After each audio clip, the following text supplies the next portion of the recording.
It's a cool but breezy and a little bit humid on this Monday evening as Tri-County Baseball continues their playoff push here on Dan Wilkins Broadcasting. It's the Washington Township Senators and the Cherry Hill third baseman here on DWB.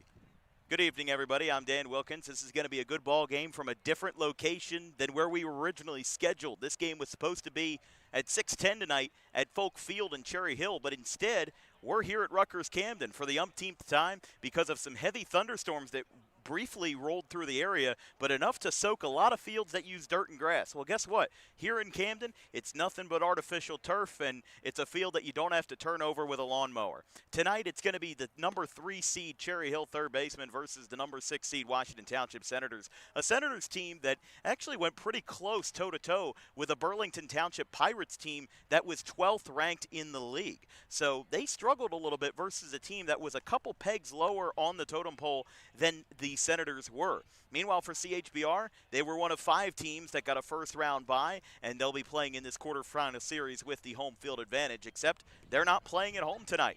We've got 2 starting pitchers with sub-2 ERAs. It's Rich Raccabaldo with a 1.26 mark for the Senators, who come in at 8-10. Meanwhile, it's going to be a 0.9 ERA for Mark Grubb, who comes in with this 13-4 CHBR team. Remember, the number 1 team came in as a little bit of a surprise considering how they started. The South Jersey Grizzlies. They went on an incredible winning streak in June and July, and they look to carry that momentum into the month of August, except they are not playing tonight. Their game 1 versus the Pine Barrens Phantoms will start on Tuesday night instead.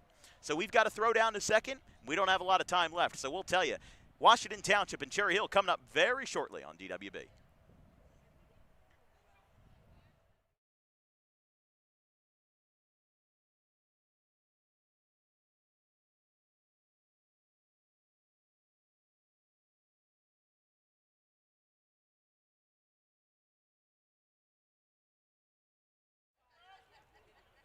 Mark Grubb, your starting pitcher for Cherry Hill.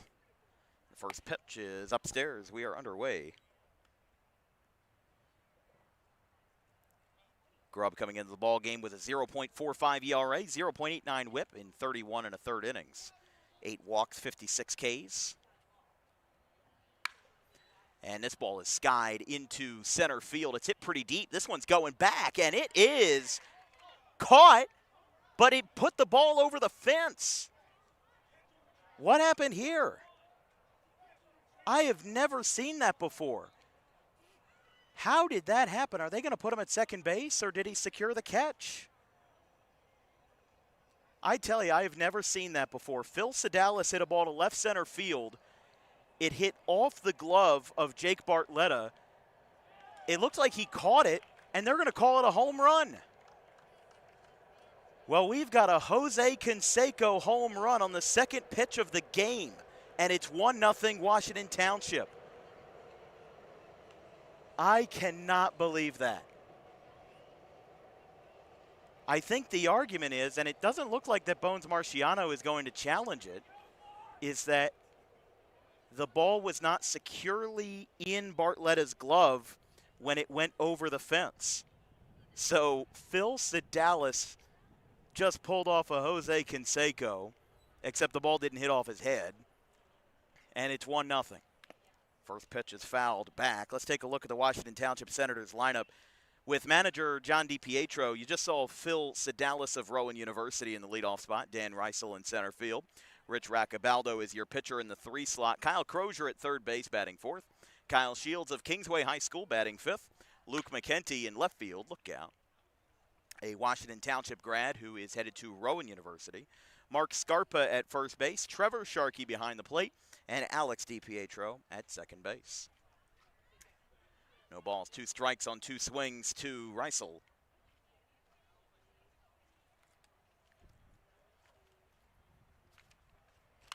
Another one fouled back towards the soccer track.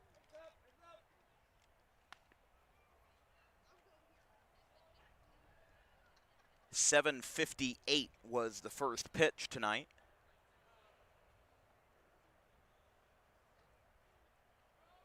Again, game was supposed to be 6:10 at Folk Field in Cherry Hill, right near the Cherry Hill Municipal Building.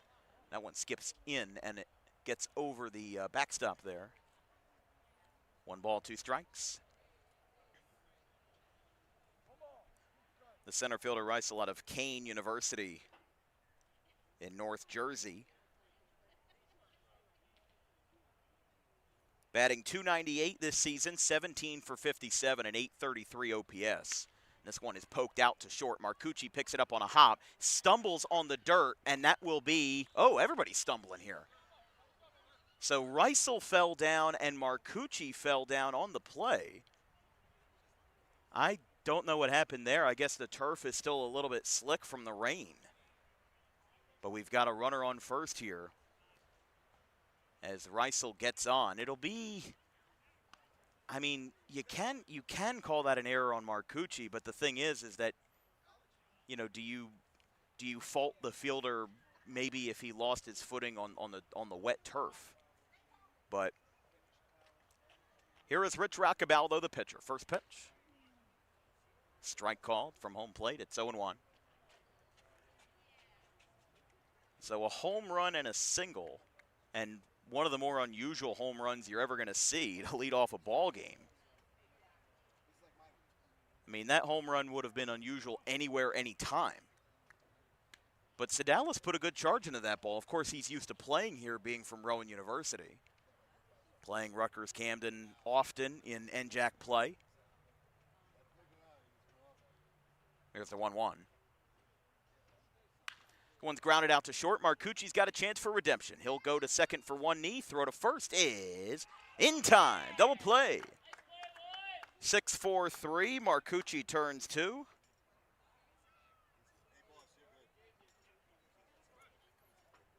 And we've got 2 down. So here is Crozier. 294 hitter. 10 for 34, 13 RBIs, 5 extra base hits. So 50% of his base knocks have been extra base hits, 4 doubles, 1 triple, no homers. 915 OPS, 444 on base, and 471 slugging. But bases clear after the double play turned by Marcucci. Swing and a foul tip, 0-1. Crozier and then Kyle Shields.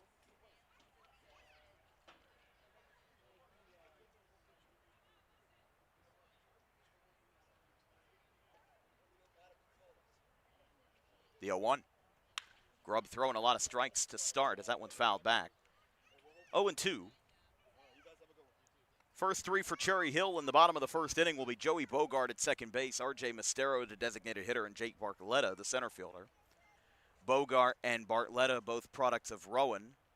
R.J. Mestero was a product of Rowan College before he transferred to Monmouth, has been tearing up the ball there in the CAA. Not sure what the confusion is there. Foul ball went down the right field line and then took a while for Grubb to get the ball back. 1-0 Washington Township here in the top of the first. Game 1 of a 3-game series here in the Tri-County quarterfinals round of the playoffs. The 0-2. Strike, 3 called on the outside corner. He got him, but not before Phil Sedalis puts one out that you wouldn't have ever expected on the bingo card. Let's take a look at the replay presented by Harper Driving School on just the second pitch of the game. How about this swing? Phil Sedalis, 1-0 Washington Township going to the bottom of the first.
Rich Raccabaldo, your starting pitcher for Washington Township, 16 and 2/3 innings, 3 walks, 13 Ks, a 1.26 ERA, and a 0.90 whip. He's going to face the 3 seed in the Tri-County Summer League, Cherry Hill, with this lineup, presented by Harper Driving School. Joey Bogart is your second baseman, batting leadoff. R.J. Mastero, the DH out of Monmouth.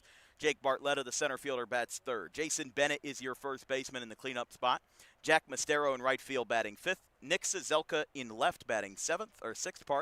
John Marcucci is the shortstop, batting seventh. As there's a strike call, that's 0-1. In the 8 and 9 slots, Logan Garrett is your catcher, and Hayden Sowers of Cherry Hill West is your third baseman. With Mark Grubb, the pitcher, also of Rowan University. So a little Rowan versus Rowan action there in the first inning, too. Breaking ball from Raccabaldo misses away. 1 ball, 1 strike. 75 degrees tonight here in North Camden. Light wind blowing out to right field.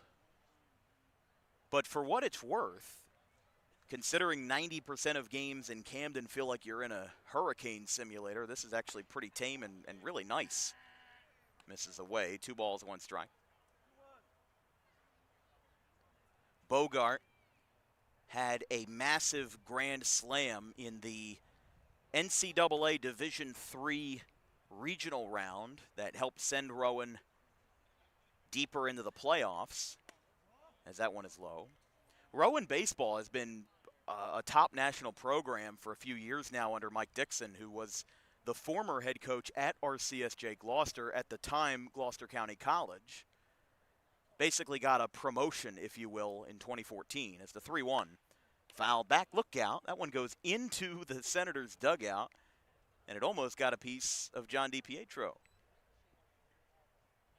So it's 3-2. I mean, there's literally one guy in that dugout, and that's the one that it hit.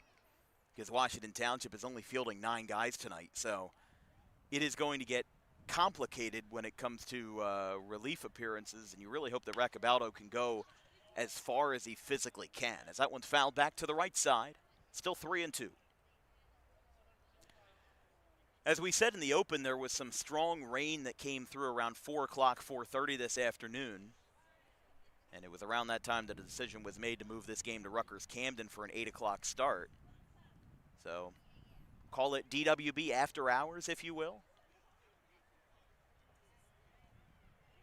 A nighttime special. That one's away. Ball 4 to Bogart.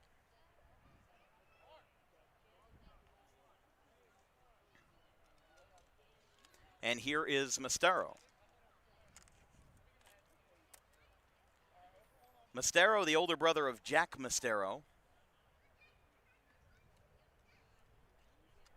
Also of Rowan College of South Jersey at Gloucester. First pitch. Called a strike on the outside half. Mastero won 2 national championships with RCSJ Gloucester in 2024 and 2025 before transferring to Monmouth. Throwback, lollipop throw not in time. Jake Bartletta, the center fielder from Rowan, also a grad of Rancocas Valley, will be on deck. A star player at RV.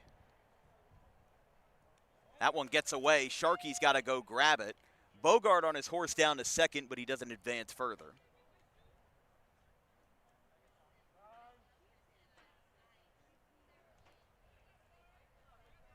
Time called at the plate. Sharkey just getting his signals on the same page with Raccabaldo. And the ball comes in from right field. Oh, that was intended for the umpire. Not an errant throw.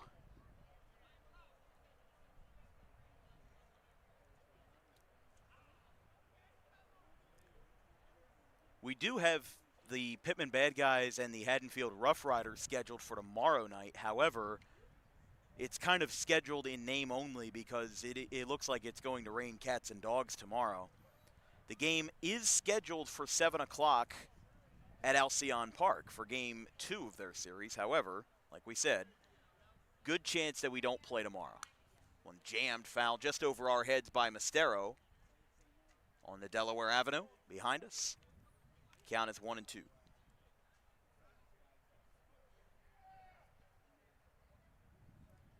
So a walk and a wild pitch puts a runner in scoring position.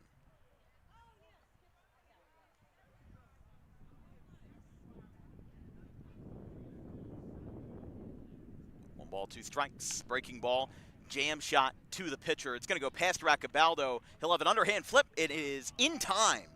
Bang, bang, play at first. Mastero is retired, and there's out number one. It does move Bogart to third.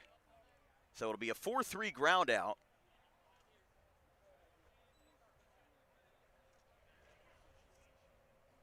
And Bartletta will hit. For most of last year, the NJAC, the New Jersey Athletic Conference, had 3 baseball teams in the top 25 nationally. There was Rowan, Rutgers Camden was in the mix for a little while, and there was also Kane.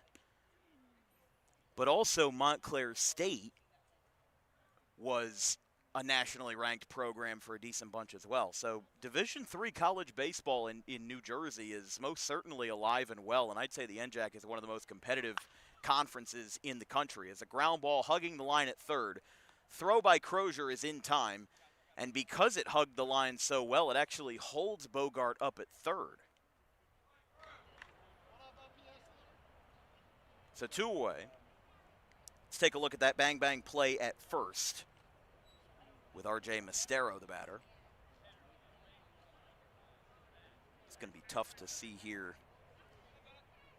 If you ask me, I think Ty goes to the runner there as strike is called. Both pitchers have been very good in this first inning of firing first pitch strikes. It's 0-1.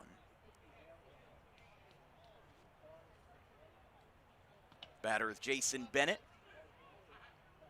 also a Rowan product, as takes a breaking ball low. A lot of good whip on that breaking ball from Raccabaldo.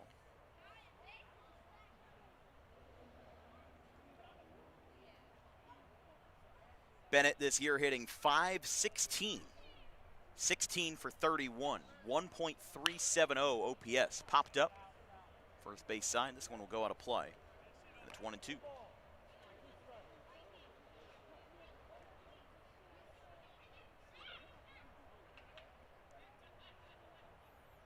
If the inning continues, Jack Mastero will be next.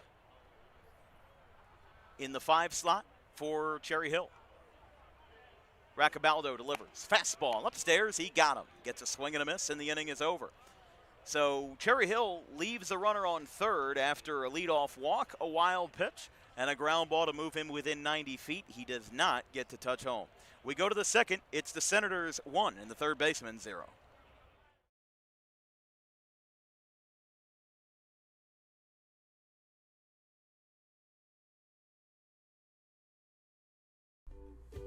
In life, the road ahead is full of possibilities, but to navigate it safely, you need the right skills.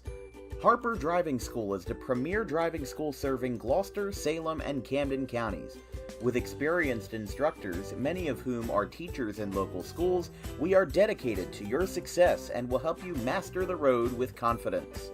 With an over 95% success rate of students passing their road test on their first try, you know your student will be in good hands while embarking on a huge step of their young adult lives, all while avoiding the lines at the DMV and getting insurance discounts. We chose Harper, and so should you.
Top of the second inning, Mark Grubb, first pitch. Misses inside, a little bit low.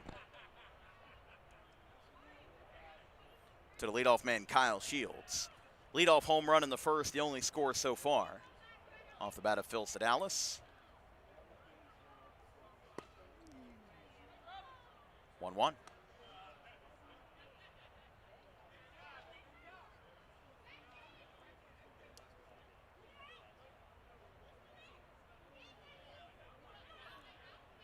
Five, 6, and 7. Shields, McKenty, and a ground ball to first base in time. Shields, McKenty, and Scarpa. Now it'll be McKenty here. From Washington Township High School, 2026 grad. Headed to Rowan University this fall to play for the Profs. That Washington Township team this past year was, in my opinion, really underrated. I mean, you have a 2027 guy in Peyton Andre who just mashes the baseball for his size. I think he's like 5'9", something like that, and he is still a great power hitter. And then he had guys like McKenty. You know, you had Gio Costinzio, who plays for the Grizzlies in this league. They just had a lot of good things going for them, not to mention the fact that they have a very underappreciated coach in Bob Kelly. As a ground ball to short, Marcucci double clutches, throw to first is in time. And a quick 2 outs in the top of the second. So Shields and McKenty retired without much contest. And the batter is Scarpa, the first baseman. Scarpa in the 7 slot. A 4-3 and 6-3 ground out respectively.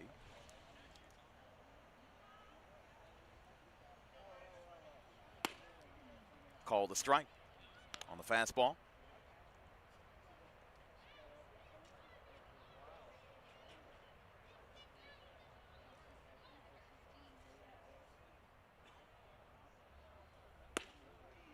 And another strike called.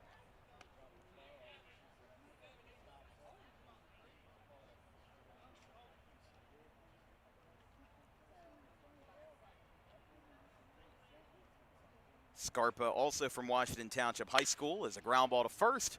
Oh, high bounce to Bennett, but he'll make the play without issue, and it's a 1-2-3 inning for Mark Grubb. We're through an inning and a half here in Camden beneath the bright lights of the Ben Franklin Bridge. It's 1-0 Senators.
Jack Mastero leads us off in the bottom of the second inning. 1-0 Washington Township. Game 1 of a 3-game series here in the Tri-County quarterfinal round. CHBR with a first round bye as a floater to short. Thought it was going to hit the ground, but Sedalis ends up grabbing it in the air. And a floater to short is out number 1. So here is Nick Cizelka, who at this point has been a several-year member of the CHBR club. Racabaldo delivers. This one is also floated in the shallow center field, and that one will be taken in by Riesel for out number 2.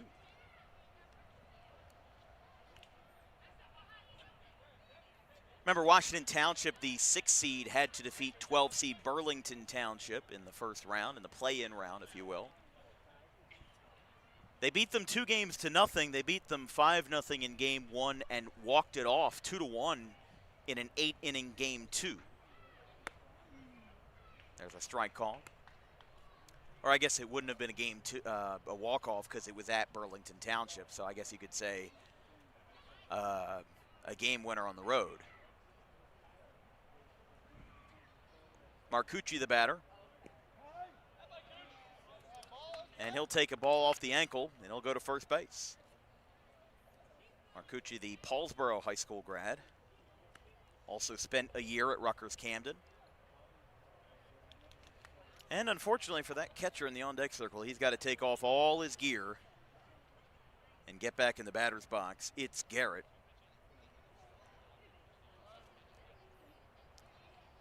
It's always a tough feeling for the catchers because you go in the on-deck circle with, you know, your shin pads and all your gear on so that you can save time getting back onto the field in the next inning. But then you do get to bat, which means that, you know, your team advanced the ball and your team kept the inning going. So, you know, you're happy for your teammate, but at the same time, you know, most catchers are probably thinking in their head, oh, geez, I got to put all this gear back on. You know, got to secure the straps in the back.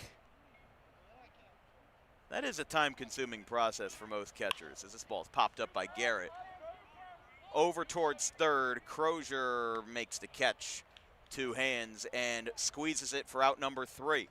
So a hit by pitch, still no hits in 2 innings for the CHBR third base club.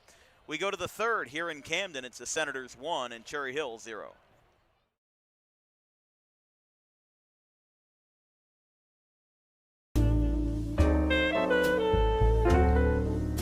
May is Mental Health Awareness Month. It is the responsibility of all of us to make sure that our friends, family, and anybody who we hold dear in our lives is feeling well. The problem with spotting mental health issues is that the symptoms aren't that obvious. Just because someone is okay or appears okay on the outside doesn't mean that they're okay on the inside. It's important that if they are in distress, that they call the right people and they get the help that they need. And it is very important that we treat each other with respect, regardless of who you are or where you come from. But it is just as important that we treat ourselves with respect, regardless of the situation going on in our lives. If you're in distress, you can call this number, 988, or you can visit any of these websites if you're not in distress, but would like to learn more information about mental health awareness and research.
Top of the third inning here from Rutgers-Camden, the Camden Athletic Complex. Swing and a miss from Grubb to Sharkey. Sharkey, DiPietro, and Sedalis with that solo home run in the top of the first inning to lead off the ball game. The 0-1. Strike called. 0-2. Like we said, these two pitchers have been dealing so far. I mean, obviously the leadoff home run is a little bit of a blemish, but the first pitch strikes have been really consistent tonight. Gets him to chase, It is in the dirt. It's strike 3. He'll tag the bag at first. Sharkey is retired after busting it down the line. Strikeout number 2 for the Rowan right-hander in Grubb, and here is DiPietro, the second baseman, in the 9 slot. But just a beautiful night here in Camden, 75 degrees, mostly cloudy. And some folks taking the pedestrian bridge to get back over to the Jersey side. That is a long walk, I will say. I don't know if I'd be willing to walk that whole pedestrian bridge. 0-1. Time called at the plate. Oh, Grubb stepping off the mound. Fixing something with the shoe. Looks like he's going to get back going. Not sure what that was all about, but it's 0-1.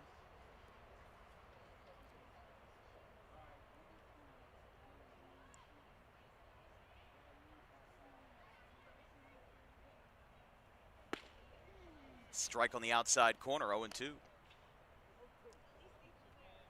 No balls, 2 strikes, 1 out. We'll go back to the top of the order for Sedalis after DiPietro, the second baseman. Also a Washington Township High School grad. Fitting considering they play on Washington Township's field as good morning, good afternoon, and good night. There's another 3-pitch strikeout for Mark Grubb. He's now got 3, and it's Sedalis now for another Rowan versus Rowan battle. 2 teammates in the spring and competitors in the summer. Sedalis, of course, homered to left center field to open up the ball game. It hit off the glove of Jake Bartletta and went over the fence after Bartletta tried to stop his momentum by crashing into the wall. As that ball gets away, ricochets back to Garrett behind the plate, and now he's going to talk to Grubb, make sure he's okay. 1 ball, no strikes. I was thinking Grubb would have a shot at an immaculate inning there. He got 6 pitches in, not even a foul ball, just straight swings and misses or strikes called. I don't know if we've covered an immaculate inning yet on DWB, but I feel like if I did, I would remember it. You know, you remember all the no-hitters, you remember all the walk-offs. Immaculate innings are rarer than a no-hitter in Major League Baseball, so I felt like I would have remembered it. It's outside, 2-0. First time tonight so far that Grubb has gotten 2 balls behind in a count to start in at bat. 2-0. And that one trails up and in. So 3 balls, no strikes to Sedalis. And somewhat fitting considering Sedalis putting one over the fence to open up the ball game, but still, in 99% of circumstances, that's a fly out. But because Bartletta fumbled the ball with his glove, got 4 bases out of it instead of 0 or even at a meet me in the middle with 2.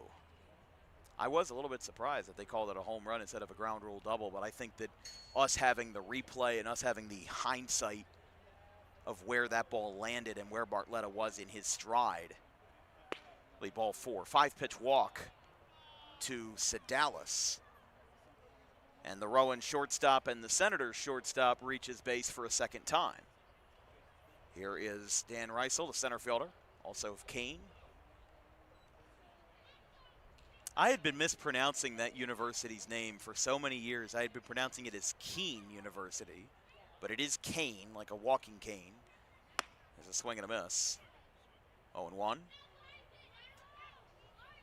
But just a big turnaround here in the third for Grubb to go from 6 pitches, 6 strikes, not even a whiff of contact, to go to a 5-pitch walk to the leadoff man in Sedalis. As a ground ball, this will get through in a right field, a base hit.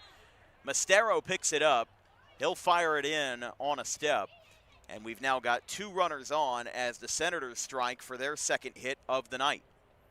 And now the pitcher's got a chance to help his own cause in Rich Raccabaldo. Not often outside of the high school level do you get to see pitchers bat third. But that is the case tonight. You definitely see it a lot at the high school level. That's without a doubt. As the pitch. Strike called right down the pipe. 0-1 to Raccabaldo. Raccabaldo grounded into a 6-4-3 double play in the first inning. Marcucci to Bogart to Bennett. The pitch. That one is low. I think the big thing here for Grubb is that he's had a lot of first pitch strikes, but the one thing about him is that he's very consistent with his first pitches as well. He's almost always going to throw a first pitch fastball. At least that's what I've seen from him tonight. I'd like to see him mix that first pitch up a little bit, keep the batters a little bit off kilter early in the at-bat, because that's where he shines, is early on. That one misses inside. 2 balls, 1 strike.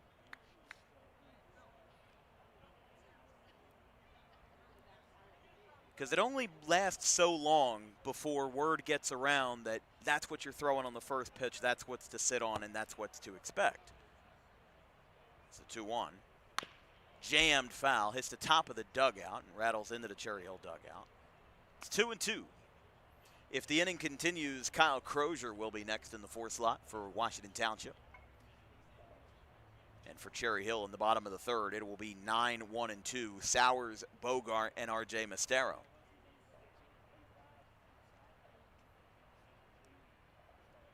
Two balls, 2 strikes, 2 outs, and 2 on. Deuce is wild here for Grubb. That one is low. Catcher hangs onto it. 3-2.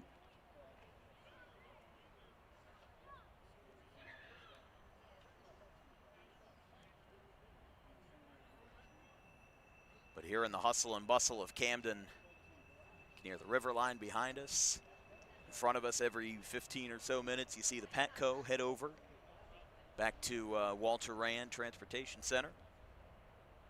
The full count pitch. Jammed, third base side. It's going to go over the fence and out of play. Count remains full to Raccabaldo.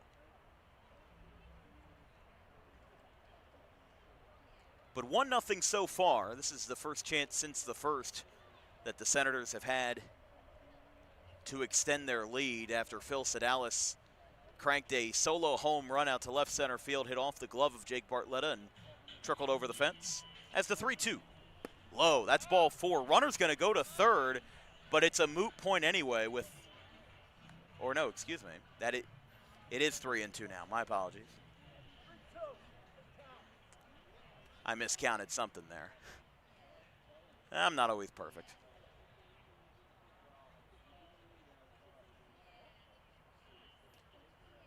Full count pitch. There's a ground ball foul. So that stolen base did end up mattering after all as they went for the double steal. I always like when they have the scoreboard on here, but they almost never have it on for games outside of Rutgers-Camden. They have it on for when they do the junior college tournament here, which they've done for the last 2 years, and it's been done phenomenally with the Region 19 Final Four. Floater in the center. It is down. Bartletta couldn't get there, and it goes out to the left center field gap. Picked up by Cizelka, 2-run score, and it's a 2-run stand-up double. The pitcher Raccabaldo helps his own cause, and a 2-out rally just came to fruition as Sedalis and Reisel both come in to score. It's a 3-0 Senators lead. And again, that's what makes that turnaround so surprising, is that Grubb had the first 2 batters as much on the ropes as you could have possibly wanted. 6 pitches, 6 strikes, and 4 swings and misses. But then he gives up that 5-pitch walk to Sedalis, gives up the base hit to Reisel the other way, or to the pull side in right field. Then the double steal happens, and that double by Raccabaldo gets both runners home. So the inning continues, and here is Crozier. 1 ball, no strikes. This ball's jammed into shallow center. Marcucci. Oh, that ball pops out of his glove. That goes into center field. Raccabaldo's runner in Reisel will score. And it's going to be, I don't know what you want to call it, but it's going to score the run nonetheless. It's 4-0. I think you definitely want to lean towards error there. I mean, Marcucci had to run back, but and Marcucci's, I mean, with Marcucci's case, if that ball was a little bit closer to him, it would be a surefire error. Oh, and that ball hits off the glove of Grubb. We've got circus ball tonight. That ball gets away. Defense falling apart for Cherry Hill. It goes into the visitors' dugout on the first base side, and it'll be a dead ball. Shields will go to second, and Crozier will stay at third. So that is back-to-back errors against the infield of Cherry Hill. And they have struggled immensely. Mark Grubb had everything going for him, and the good news for him is that that last run won't be earned. But the bad news is you don't care if it's an earned run or an unearned run when it's the playoffs and you've got the season. You know, you're not hanging in the balance yet, but you're getting there. If you fall tonight, you got to go back to Washington Township to play game 2, whether that's Tuesday or Wednesday, depending on the weather. But a quick meeting here. Jack Norton is out. He's the gentleman in shorts from Gateway Regional. So an E6. Now, the reason why that's not an error on Grubb, in my opinion, is because the ball was hit too hard back to the mound. I think it's an error on the second baseman, that's not a doubt. But the thing is that the reason why it's not an error on Grubb is because that was a hard comebacker right to him. He could have just let that go, and it would have gone into center field, no problem. But because he made contact with the ball, and there are people who could say that, you could theoretically say that, well, because the ball ricocheted off of Grubb and went to Bogart at second base, then why is that an error on Bogart? Because Bogart still missed the throw. And even with Grubb misplaying that ball on the line drive, Bogart still had to play it first, and he probably still had a couple of steps there. So, yes, could it go either way? Yes, it could go either way. But I also kind of keep letter of the law when it comes to my scoring, which is why I would score that an error on the second baseman. Here is McKenty. 1 ball, no strikes. That's a ball. He didn't make contact with it, and on the wild pitch, the run scores. Crozier comes in from third. And a game that was ho-hum until now has exploded for a 4-run inning. And it is now 5-0 with the sole runner left on third. High chopper by McKenty. Picked up. He'll make the play right this time, and the inning is over. But I don't want to call it a comedy of errors, but it was a rough defensive showing in the top of the third inning. 2 errors, a walk, and 2 hits for the Washington Township Senators. They put a 4 spot on the board. We go to the bottom of the third here in Camden. 5-0 Senators.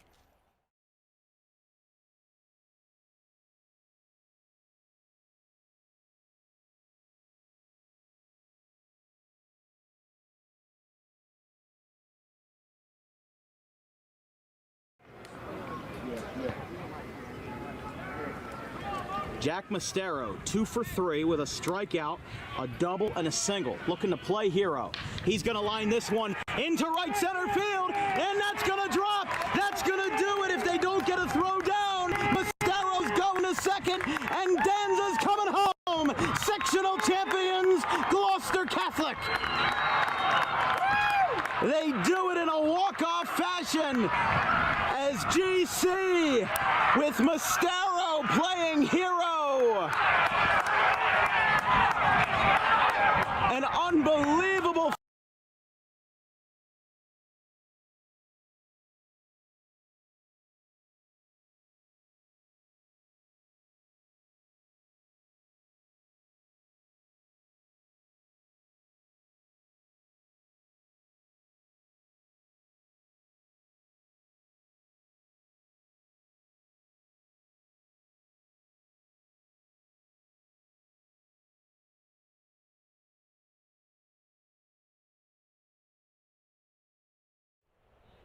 Bottom of the third inning here from the Camden Athletic Complex in Camden, New Jersey. The first pitch is a swing and a miss by Hayden Sowers, 0-1.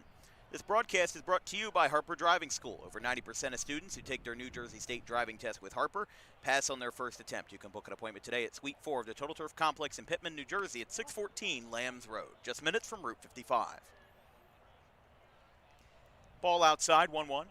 And if you're a small business owner interested in advertising with Dan Wilkins Broadcasting, we offer affordable rates to all kinds of business owners, no matter whether you're a brick and mortar store, an online store, or anything in between. Whatever service you provide, we can advertise on Dan Wilkins Broadcasting. We have over 180,000 viewers on YouTube per year, along with over 10,000 combined followers on social media. No matter what route you choose, the best is through Dan Wilkins Broadcasting. Send us an email with an advertising inquiry today at thedanwilkinsshow@gmail.com. That's TheDanWilkinsShow@gmail.com. That is also available in the description of our YouTube page. As the first pitch is up and out to Joey Bogart, it's 1-0. 4-3 ground out for Sowers to open up the bottom of the third. Raccabaldo ready. Fly ball to right field. This one's carrying out towards right, and it's taken in for out number 2. So Bogart is retired. That's got to be a good feeling as a pitcher to not only go from a 1-run cushion to a 5-run cushion, but in the midst of that to also be responsible for contributing to that cushion with a 2-run double. I mean, that's a good feeling. You know, to be in the situation where not only did you enter this inning with a solid lead, but you're responsible for adding on to that lead, that's one of the best feelings a ball player can have. R.J. Mestero takes a ball that skips in. It's 1 ball, no strikes. Mestero grounded out to second base in his first at bat.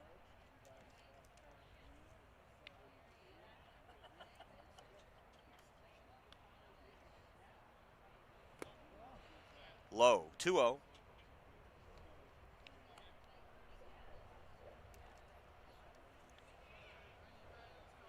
Mestero had over 20 home runs in his sophomore season at Rowan Gloucester, his sophomore season in 2025, winning a 3rd straight national championship for the Roadrunners over Century College in Minnesota. That one is a foul ball down the line. It's 2-1.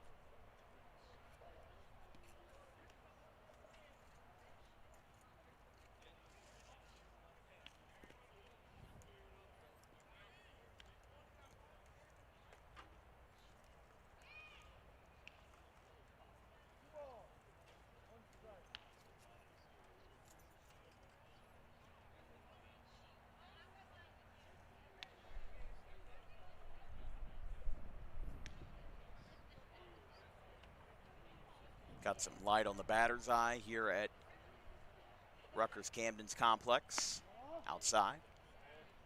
I will say it is one of the most genius baseball innovations I've seen to not only reposition the ballpark here in Camden so that the field is facing the bridge in left field.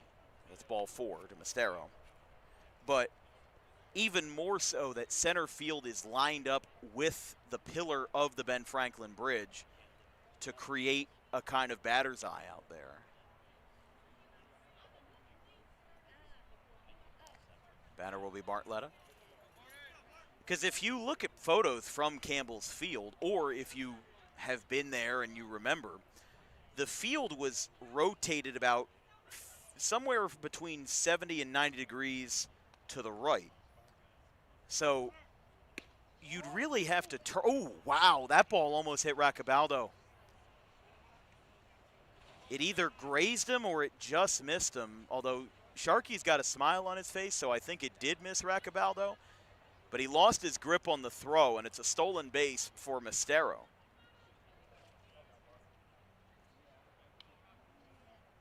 That was a close call. But yeah, if you look at old photos of Campbell's Field, you really had to sit down the first base line to take in the full view of the ballpark. But there's a strike called. Count as 1-1 to Bartletta. But now, no matter where you sit at this stadium, whether it's behind the plate, down the third base line, down the first base line, or even close to the poles, you can still appreciate the park from all angles. There's a strike called. It's 1-2. 5-0 Washington Township, middle of the order for Cherry Hill. With 9-1-2. 2 quick outs and then a walk to Mastero as a jam shot right center field heading towards the gap, and it's going to get down. It was actually hit pretty well. The run will score. It's going to be an RBI double standing up for the Rowan product, Jake Bartletta. And it's 5-1. Cherry Hill is on the board here in the third. To be fair, it looked like it was jammed off the bat. It was hit on the inner part of the barrel, and he certainly didn't square it up. But they'll get the guy out to second base.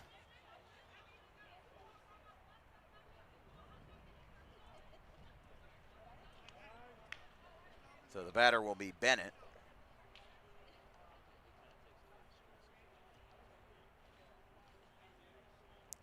Quick meeting here between Roccabaldo and the catcher Sharkey.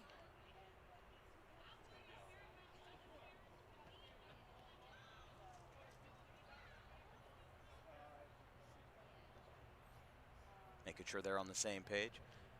But yeah, getting back to what I was saying, it looked like that ball was jammed, and then there is a little bit of wind carrying out to right center field. So maybe it's a little bit of both. Maybe it's some sheer willpower off the bat of Bartletta, or maybe it was a little bit of the wind, and I think two things can be true at the same time. But the batter is now Bennett, fouled back off the net, 0-1. But if there's any solace for Cherry Hill, it's that they're on the board and that you got the blemish out of the way in the third. You gave up the 4 spot. Now you are getting back on track to getting back into this game. You're not there yet. Need a couple more hits to get it, within reach. But you now have time. We're not even halfway through the ball game yet. So when you're in this juncture, in this stage, you still have a lot of your options available to you, and I wouldn't say there's any reason for CHBR to panic, especially with a base hit to left field. It's going to be played on a hop. Here comes the runner to score. It'll bring in Bartletta. It's an RBI single out of the 4 slot for Bennett. And 2 Rowan guys help each other out back-to-back. It's now 5-2.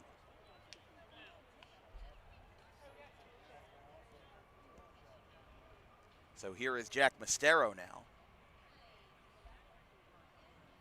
with a runner on first, 2 away. And just like Washington Township had in the top half of the inning, Cherry Hill getting a 2-out rally going. Runner started to go, but he held up in time. 1 ball, no strikes. Mastero lined out to the shortstop in his first at bat. That one is up.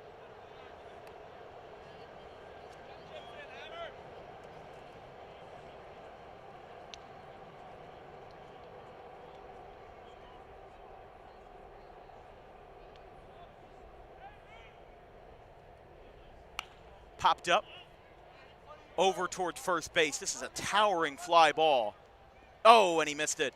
Scarpa went maybe 1 step too far to the left.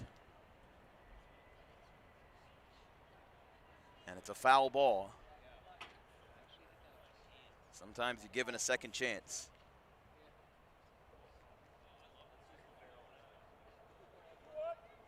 Two balls, 1 strike. The other games going on tonight, this Monday, Pittman at the Rough Riders. That's at Russ Spicer Diamond in Haddonfield. And then Cinnaminson versus the Cinnaminson Crew versus the Vineland Gartons. That game is going on right now at Fiocchi Field in North Vineland. Waiting on a score update from both, but if we can get them for you, we'll get them for you and send them out on the airwaves as soon as possible. Fouled back. 2-2.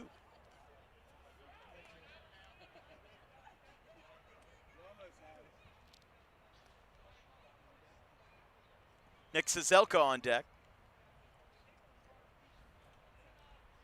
Nearing the 9 o'clock hour here with, like I said, I joked a little bit earlier, DWB after hours, if you will. That one hits him. Mastero gets plunked at the foot. And now the tying run's going to bat in Cizelka. Wind blowing a little bit out to right field. Got a lefty up off of power righty. Not a bad time for CHBR right now. Like I said, I mean, when they scored that first run, I said it's not a reason to worry right now. If it was 5-0 in the 7th inning, absolutely. But it's like Raccabaldo. It's like he's going to come out of the game, it looks like. So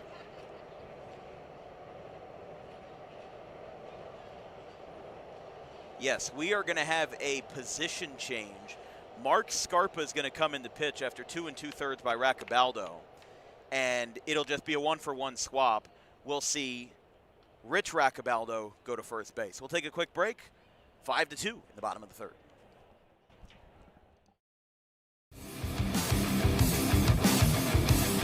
Book Dog Pro Wrestling for your next event or outing for the greatest action that New Jersey Pro Wrestling has to offer. Any place, any time, any setting, Dog Pro Wrestling will bring the action to you, and you won't want to miss it for moments like this.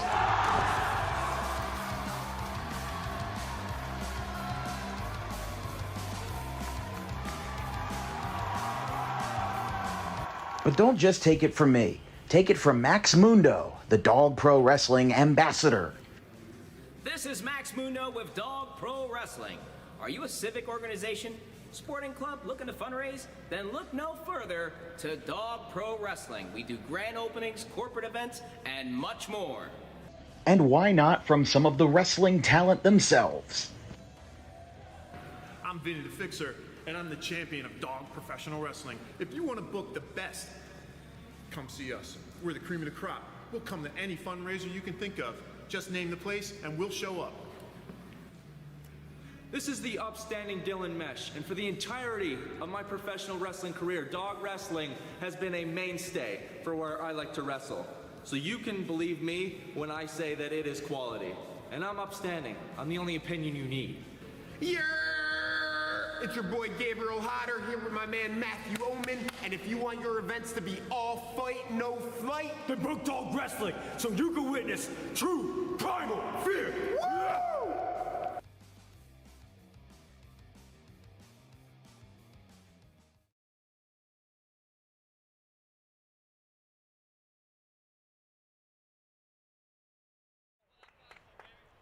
Mark Scarpa, the new pitcher, 3.27 ERA in 15 innings for the right-hander. 1.33 whip, 7 earned runs, 6 walks, 9 Ks. Sharkey throws from his knees, and he's safe, and it's a double steal. So head first, Bennett gets into third. Jack Mastero gets into second. And like we said, mirroring Washington Township in the top half of the 3rd, we've got a huge 2-out rally brewing. The question is it enough to get all the way back this quickly? As that ball is hit well into right center field, that gets down. It's cut off by Reisel. Scoring is Bennett, and scoring is Mastero. 2-run single off the bat of Nick Cizelka. We talked about a lefty going to the pull side there with 2 runners in scoring position would be a huge plus. That's exactly what they did. It's a 2-out rally on both sides. And it's now a 1-run game. I mean, how quickly did the fortunes change for Cherry Hill? This game was 1-0 maybe 15 minutes ago, and now it's 5-4. The floodgates have opened on both sides, which is good news for Cherry Hill because that means that their mistakes have almost certainly been erased and almost forgiven. It's another throwback to first, not in time. But the bad news is that this is a 3-game series. and that you might run out of pitching sooner rather than later if this offensive uptick continues. Washington Township's only playing 9 guys tonight, so they don't really have the depth that you would normally have, as there's a strike called. Now, I did not confirm with them whether or not that depth, that lack of depth, is a result of this game being moved back 2 hours, but you'd have to imagine that you hope that whenever they play at Washington Township High School, whether it's tomorrow or Wednesday, as a third pickoff attempt to first is not in time, you'd have to hope that they have some more pitchers in their arsenal and more pitchers at their disposal for tomorrow night. Tapper off the mound. It'll be played at short. Throw to first is in time, and the inning is over. So we'll go to the 4th, but Cherry Hill has knocked back on the door, and they've got a 1.5 feet back in this ball game. They bring 8 to the plate and score 4. Both teams put up a 4 slot and go into the 4th. It's 5-4 Senators.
Two was a strike called. 2 balls, 1 strike to Scarpa.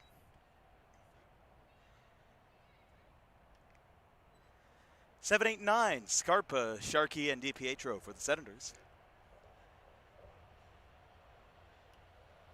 Ground ball to short. Marcucci is there. Picks it up at the chest, throw to first. A little bit wide. Runner will get on.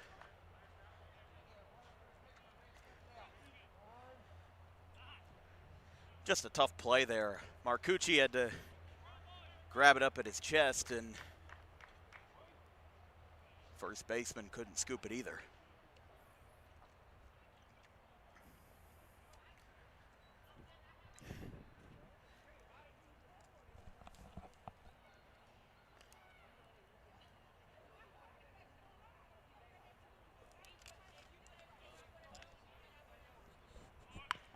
Sharkey bunts back in front of the mound. Grubb has trouble with it, and he's safe.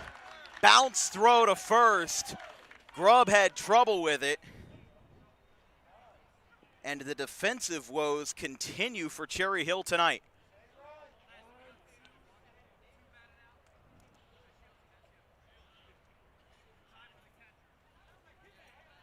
Sharkey is going to get run for by the catcher, or excuse me, for the catcher.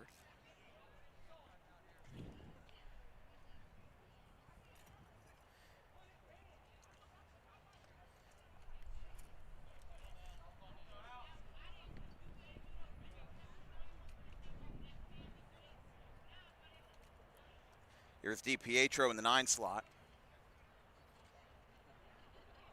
He'll show bunt. That gets away. It ricochets, but it's a very nice bounce back to Garrett. It's going to be a wild pitch. And if this is the theme for tonight, I mean, we could see double digits on both sides at this rate. I mean, 5-4 in the 4th. Not to mention the fact that both teams notched 4 slots in the 3rd inning. Infield is in for Cherry Hill. They do not want to restart where they just began, as that one's fouled back.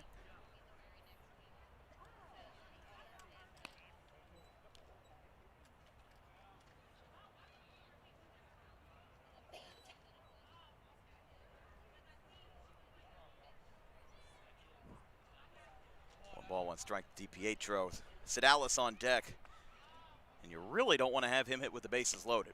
That ball gets away. It runs in front of the catcher. But Garrett will get there, and runner will hold up. So now Marciano coming out to talk to Grubb, as neither starting pitcher has really had their bearings tonight.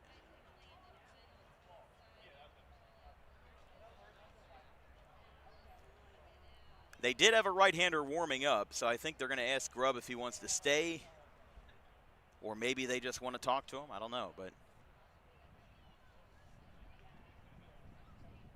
DiPietro is at the plate. Runners are on 2nd and 3rd, and there's nobody out here in the top of the 4th, so a chance for Washington Township to more or less pick up where they left off.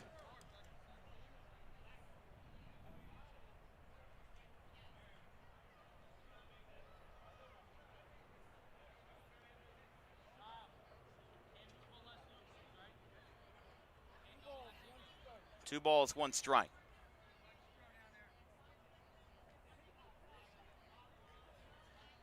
Infield still in on all 4 corners for the Cherry Hill side.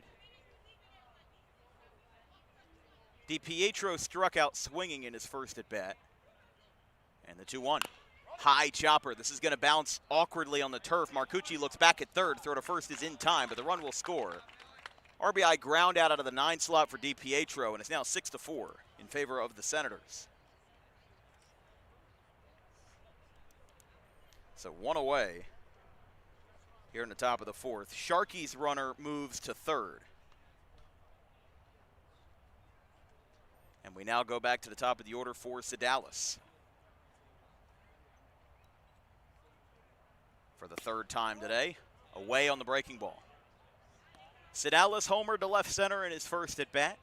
Walked in his 2nd plate appearance. Came around to score both times. I mean, obviously came around to score on the home run. Unless you're Robin Ventura in the 1999 NLCS for the Mets. It's about the only reason why you wouldn't come around to score on a home run. The story from that, I can't remember who it was, the NLDS or the NLCS, but it was a postseason series. And Robin Ventura was a marathon of a game with the Mets at Shea Stadium. That one's away. 3 balls, no strikes. But Ventura actually hit a ball over the fence in right center, but his teammates came out of the dugout so fast to mob him that he only made it to first base, and he never actually finished rounding the bases. Now, it didn't matter because the game was tied. There's a strike called. If he had gotten around the bases with no issues, the game would have ended 8-4. But the winning run had already scored from 3rd anyway, so he just kind of stopped at first. But the other 2 runs didn't count. So even though he hit the ball over the fence, it only counted for one run, which was the one that mattered, and it was a final score of 5-4. We've got a free pass to Sedalis. That's his second walk of the night. He's still 1 for 1 now, but he has 2 walks to his name. And we've got runners on the corners here for Dan Reisel, the center fielder out of Kane. So Washington Township maybe poised for another big inning here. As we said, there was a right-hander warming up in the bullpen for Cherry Hill. Outside. 1 ball, no strikes. Could get a double play ball in order here. They've already turned 1 in this game. Marcucci turned it in the first inning.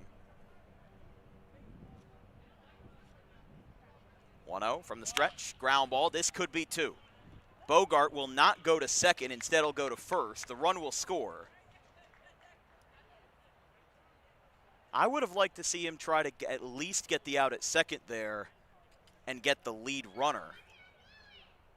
But hindsight is 20/20, and I think Bogart maybe thought that Marcucci, maybe he wasn't close enough to the bag, or maybe he thought that there would be an issue if he tried to flip it over. So, like we said, he's the one on the field. I'm just the one spitting some opinions. But it's now a 7-4 game as Township puts up 2 more runs here in the top of the 4th. It'll go down as a 4-6 fielder's choice for the run. Or excuse me, no, that would have been what it was if he had gotten the out at second. Instead, it acts as a normal 4-3 ground out for out number 2.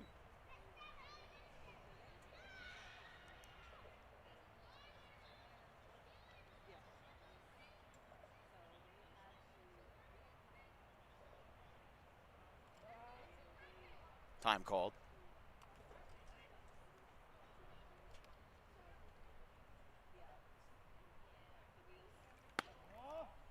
Time called. Racabaldo at least thought he was granted time. He kind of stepped out of the box. I mean, it didn't really matter. Counts 2-1.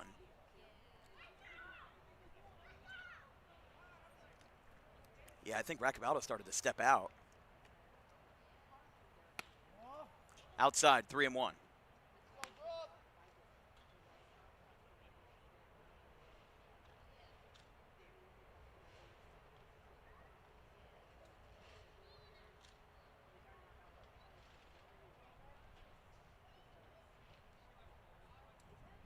Grubb ready from the stretch. That one is low. I guess not fully from the stretch, but it's ball 4. And the inning continues. Jack Norton kind of giving him some thumbs up from the dugout, some words of encouragement. So, yeah, Grubb's going to stay in at least 1 more batter, which I was really surprised that they've kept him in this long, but also I think that they need more time for their bullpen guy to warm up down the third base line. Ground ball sharply hit. Bogart has it, gets it to first, and the inning is over. So Grubb allows 2 more runs, but both of them will be unearned thanks to errors in the field. We go to the bottom of the 4th, 7-4, Washington Township.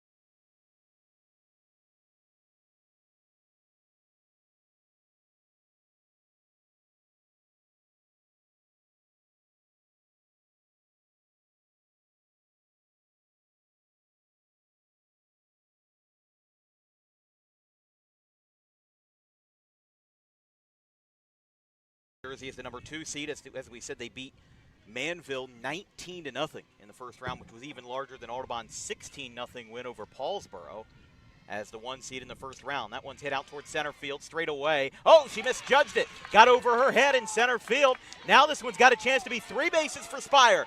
She's flying around third. Here comes the throw to the plate. It is not in time. What a way to kick off a semifinal with an inside the park home run. Emma Spire who will take her talents to the Great Danes after 2026, lights up the scoreboard with a fly ball that got misjudged in center field.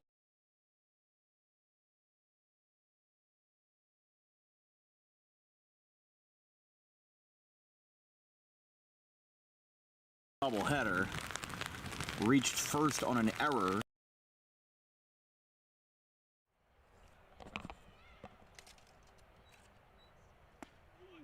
Bottom of the fourth inning, a strike is called to open up the frame. For just joining us, it is a funky game so far. Ball one. 1 ball, 1 strike. Garrett, Sowers, and Bogart, 8, 9, and 1. That ball is shot to third, picked up, fired from deep in the hole, and he got him. Garrett retired. Was one away. The batter is Sowers.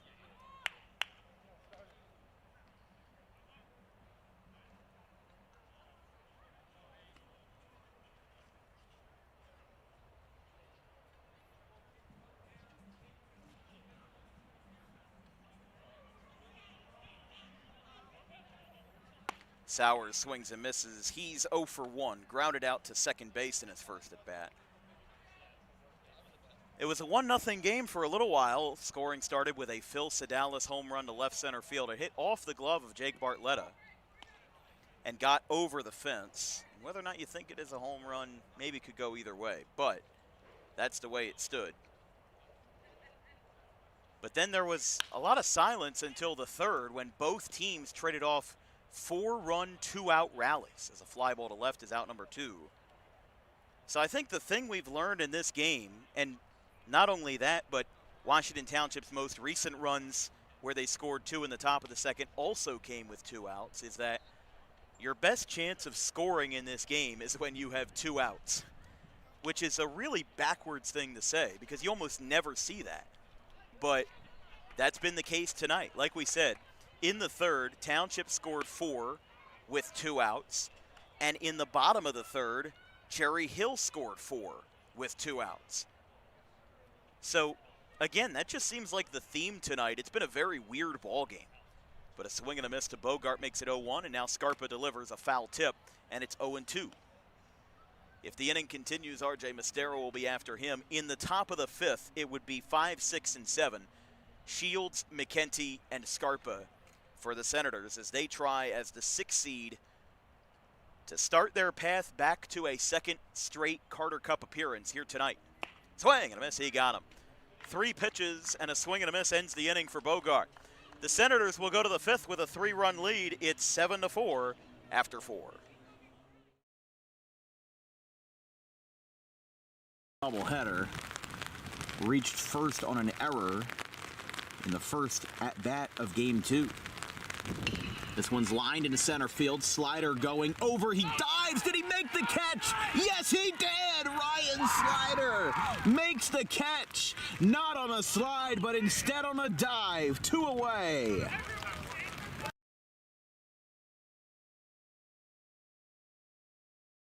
And Argabright with a full count. Outfielders in communication for the Quakers. Everyone's looking around in a tie game, bottom of the 6th. The 3-2 payoff. Ground ball. It's going to get over the head of Tolbert into left field. That's a base hit. 2-run score. Argabright delivers when asked. 5-3. Alex Argabright has given the Golden Eagles a 5-3 lead in the bottom of the 6th inning.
Top of the fifth inning, this broadcast is brought to you by the South Jersey chapter of the National Adult Baseball Association.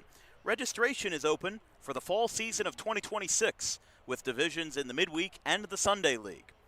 This summer, they competed with 4 divisions across 48 total teams, 12 in each division. And they just wrapped up their successful All-Star games in Atlantic City. Visit them today to register for anyone 18 and over at southjerseynaba.com. Another strike call, then it's 0-2.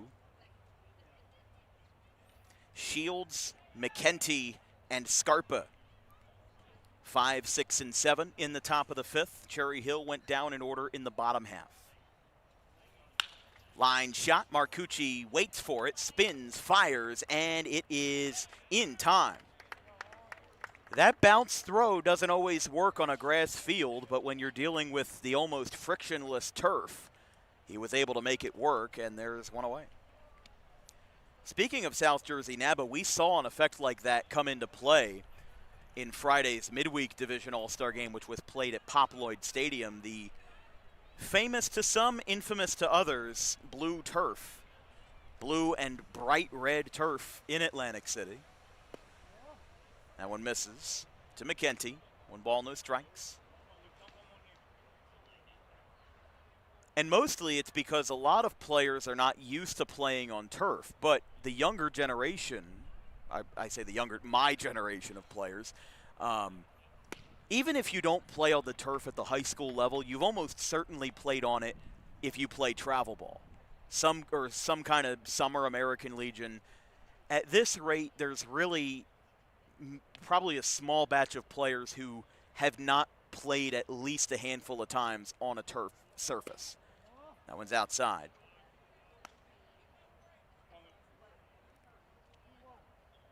Two balls, 1 strike to McKenty. McKenty 0 for 2, looking to get a ball in the air, grounded out twice so far. But again, a very solid two-way player out of Washington Township. I saw him pitch as a junior. It was the first round game of the South Jersey Group 4 playoffs last year. Washington Township was the 16 seed versus number 1 seed and eventual state champion Cherokee. But they battled hard. And every Washington Township team feels like they always have the potential to surprise people. It's what they did last year, or this past year. They beat Egg Harbor Township in the first round and then unfortunately kind of ran out of gas when they had to play 2 games in 24 hours and fell to Rancocas Valley as that one's foul.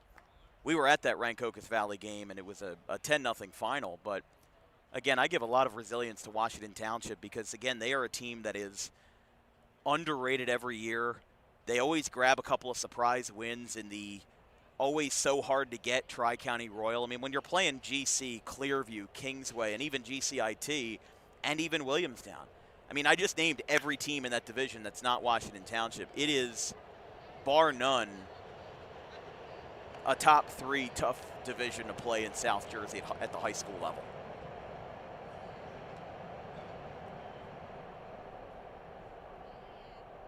I'd say it's up there with, you know, the Colonial Liberty and, I don't know, I'd say the Tri-County, well, maybe not the Tri-County Classic, but the Cape Atlantic American, the Olympic American, they're always tough. That one's out towards Delaware Avenue. Count remains 2 strikes and 2 balls to McKenty. McKenty staying alive here. I like the short swing that he's got on 2 strikes. Really not afraid to foul it off and not afraid to make solid contact here. Another one. I mean, look at how he gets out in front of that to make contact. If he hits that one fair, he's probably headed pull side on that. But at the same time, he was able to get that one the other way. I just really like this kid's approach, and I think with a strong Division III program, I believe he's committed to Rowan solely as a right-handed pitcher. But if Mike Dixon ever needs a bat, you've got a good one right here. The 2-2. Chopper out to the pitcher Grubb. Flails a little bit, he'll make the play. And no matter how you want to slice it, he still worked up Grubb's pitch count, fouled off 4 pitches. And there's 2 away here in the top of the 5th. But again, what did I say? Now you've got the first 2 outs out of the way. Now you can score some runs.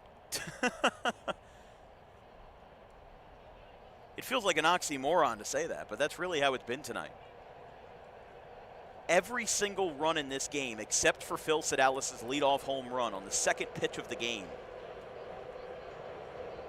has been scored with 2 outs in the inning.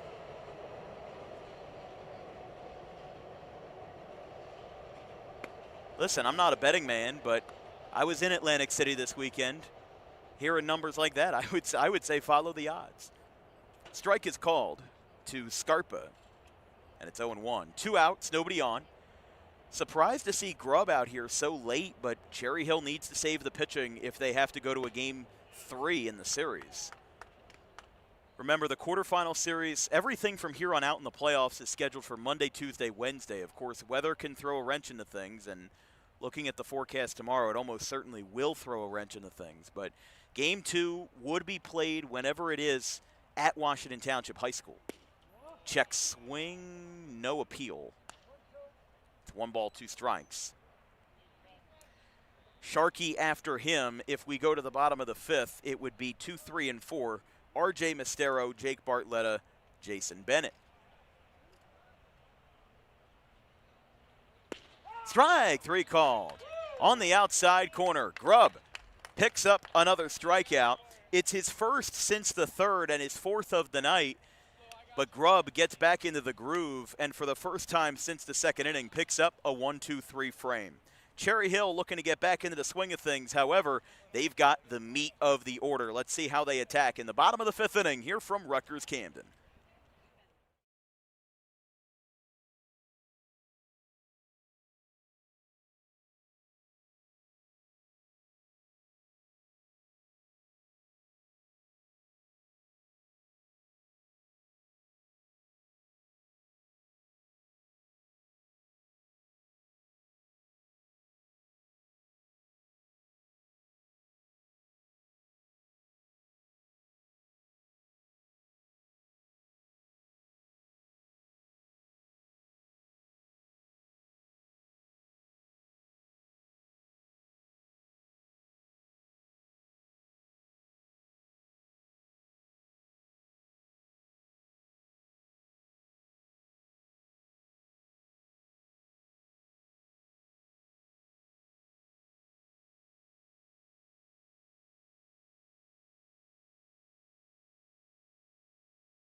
Bottom of the 5th inning here from Rutgers Camden.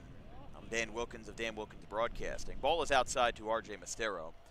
If you'd like to make a contribution to Dan Wilkins Broadcasting, we do accept donations via our Venmo at DW Broadcasting. Of course, all of our broadcasts will always be free to watch on YouTube, so nothing is expected, but anything you can send is greatly appreciated. I'm a 20-year-old college student, and it would be greatly appreciated to cover travel costs, equipment expenses, and trust me, the ever-growing equipment costs, as that one's fouled back. And also taking care of our talent that we have. Very excited for the upcoming high school football season. That ball got fouled back and got a piece of the home plate umpire. So we'll take a second. Got him in the left arm. 2 balls, 2 strikes to Mistero. 2, 3, and 4. R.J. Mistero, Jake Bartletta, Jason Bennett. Outside.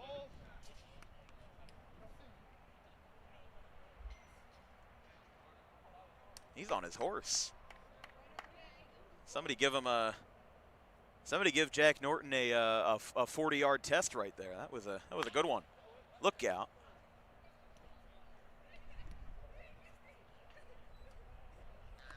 Well, I guess in baseball it's a 60-yard dash, not a 40-yard dash like it is in football. That is one thing I don't know. I don't know why there's different tests or metrics for speed in football than there is versus baseball. I guess in baseball you have to cover more physical ground, so you being able to run 60 yards efficiently is more important than you being able to run 40. Because there's probably some NFL receivers who sprint 40 yards but wouldn't be as efficient if they were told to run 60 at that same speed. R.J. Mostero walks, and the batter is Bartletta. So leadoff base runner here as Mostero walks for the second time tonight.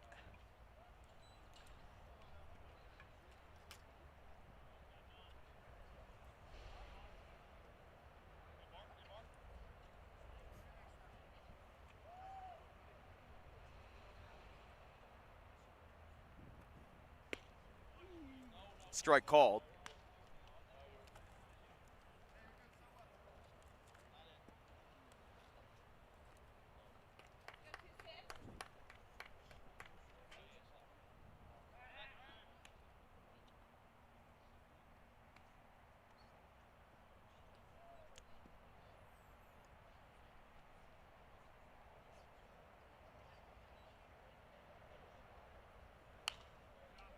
Popped up foul over towards the Washington Township dugout.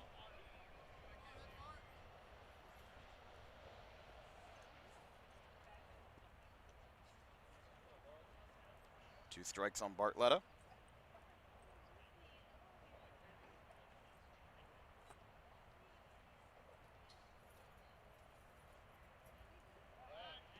Another throwback, not in time.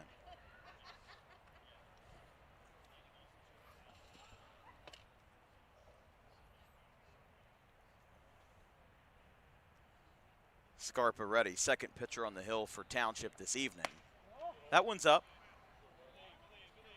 1-2.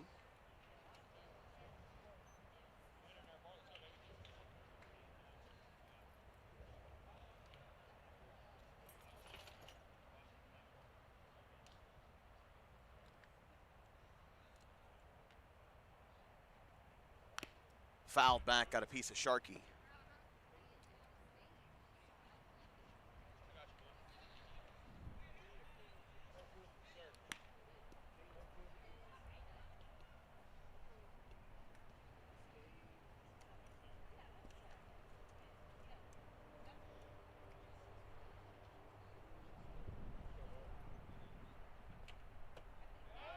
Another throwback, almost thrown away.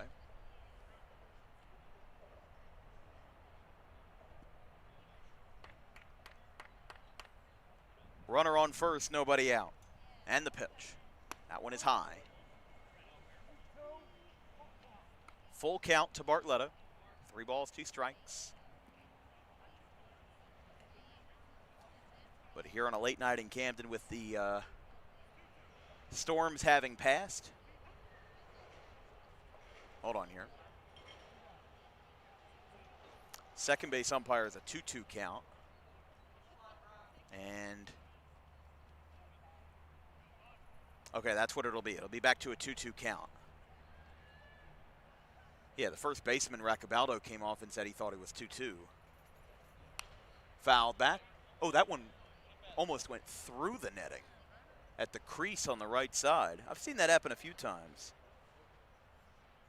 I mean, it's not perfect, but there are gaps large enough for something to get through here. Unfortunately. 2 balls, 2 strikes. Scarpa ready. The pitch to Bartletta. Low. 3-2. So big chance for Cherry Hill to get back into this game. They made it a 1-run game in the third. Both teams traded 4-run innings. And now Cherry Hill looking to get back, as that is ball 4. Back-to-back free passes to Mostero and Bartletta. And with nobody out, we've got Bennett at the plate.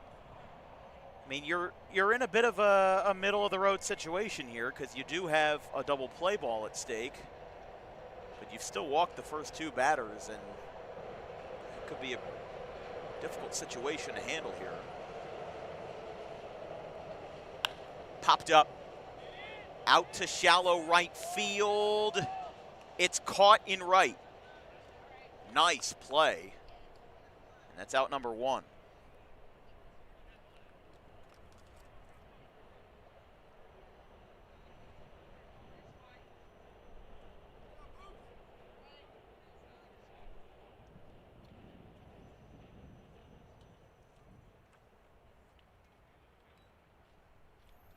Yeah, I thought the second baseman was going to have a play there. He was going to try to chase it down, but instead, ball fell into the right fielder's glove. And here is Jack Mastero. He is the tying run for the power hitter who didn't have too many home runs at Gloucester Catholic, but he brought those power numbers up at Rowan Gloucester. That one hits off the top of the net. It'll be a wild pitch. Sharkey picks it up. Both runners advance. Runners to second and third.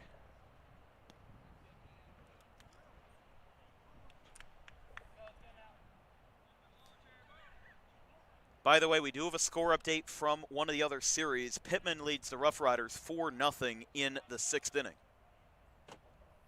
Don't have an update yet on the Cinnamints and Vineland game. When we do get one, we'll let you know right away. Strike called. 1 ball, 1 strike.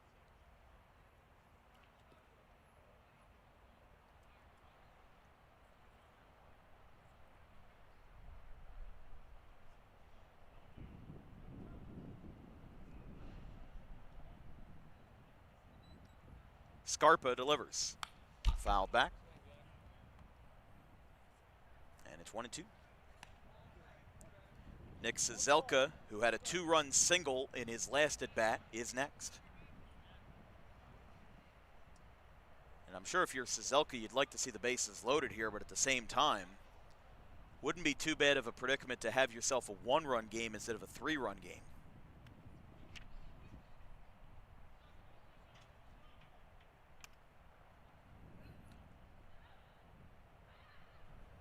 Line drive. It hit off the glove of Scarpa. It'll get knocked down.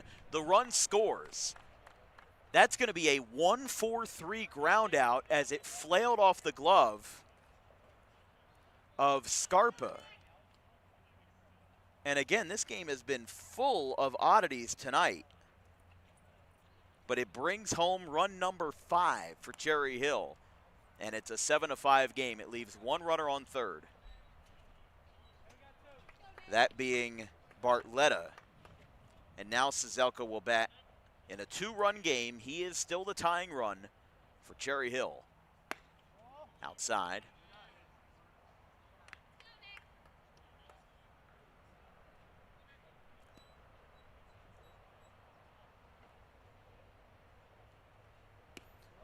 Outside. 2 balls, no strikes, and 2 outs in a 2-run game.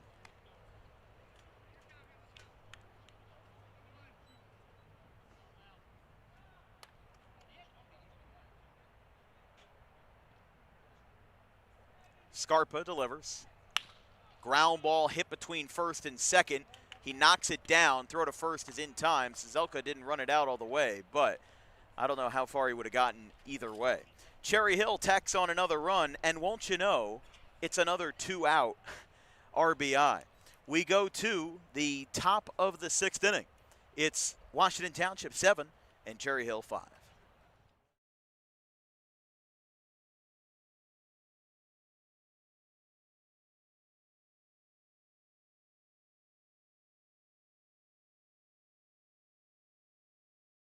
Doubleheader reached first on an error in the first at-bat of game 2. This one's lined into center field. Slider going over. He dives. Did he make the catch? Yes, he did. Ryan Slider makes the catch. Not on a slide, but instead on a dive. 2 away.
First pitch is a ball to Trevor Sharkey, 8-9-1.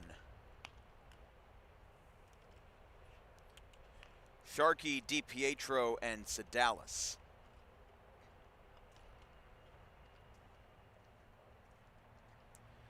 Sharkey is 0 for 2. He's a strikeout, and he's reached on an error. Did come around to score as he cracks that one out to right. That'll go foul. That one's going to land on the top of the batting cage. So, going to need one of those Mr. Grinch poles that's 39.5 feet long to go get that baseball. That's what all the freshmen would do in high school baseball, is they would just go with the baseball bats and go poke the baseballs off the top of the batting cage. And then, of course, the seniors would tell the freshmen to go get the bucket of curveballs and the left-handed fungo.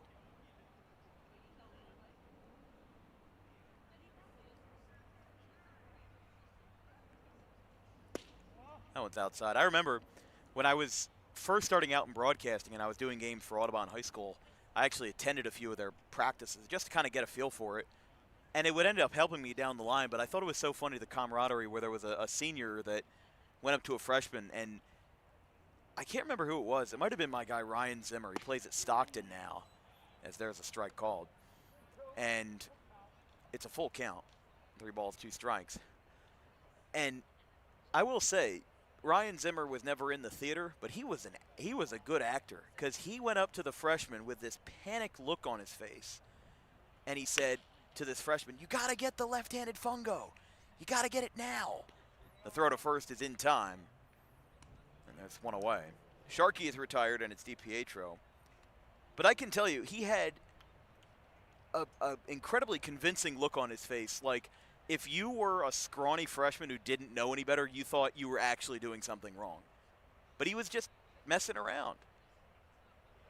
But I guess when you've won eight state titles as a public high school like Audubon has, you can kind of have a little bit more fun that way. Here's the pitch. DiPietro takes one outside, 1 ball, no strikes. That is part about what I love about covering high school baseball, though, is that it's such a dynamic crew. You know, in high school basketball, you're probably going to see the same 5 starters every night. In high school football, you know, the quarterback is kind of the center of the universe around there, unless it's your kid. You know, if you're just watching the team for the sake of watching the team, everybody knows the high school quarterback. But in baseball, a lot of different people succeed. You know, it's the sport that mathematically has the best formula for team success. There's a line drive. It goes right under Grubb's glove, and it goes into center field for a base hit. So Grubb gets a screamer back at him. He's had a few of those tonight. And DiPietro laces a single back up the middle. And he's now 1 for 3 as we go back to the top of the order for Phil Sedalis. 2-run ball game. Washington Township 7, Cherry Hill 5. Fires the ball back to first. It's not in time. Grubb puts some extra mustard on that baseball back to first. Sedalis has reached base all 3 times. He's 1 for 1, a home run in the first inning and 2 walks. I'll say it again ad nauseum. If you haven't watched the rest of this game, if you haven't watched this game from start to finish, go back and watch that first inning home run. Went out to left center field. Jake Bartletta had the ball in his glove and then lost it as he was crashing into the wall. It went over the fence. The umpires convened and called it a home run.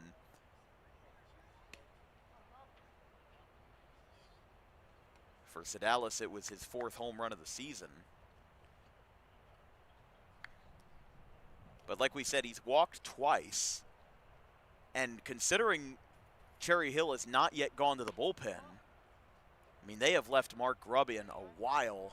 And right on cue, here comes Jack Norton to come and talk to him. Norton's calling the infield back, so it's just going to be a one-on-one visit.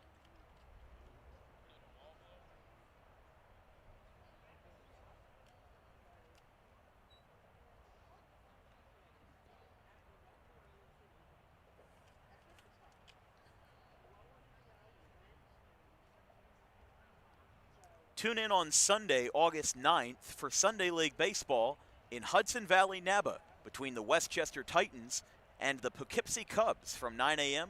from Poughkeepsie, New York. That is going to be definitely the early day for DWB. A 3-hour drive and a 9 a.m. start. I am not going to be proud of the amount of caffeine that has to be in my system that day, as that one misses outside. 3 balls, no strikes.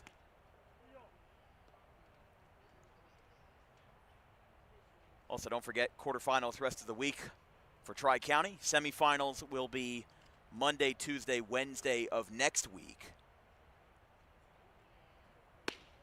Strike called, 3-1.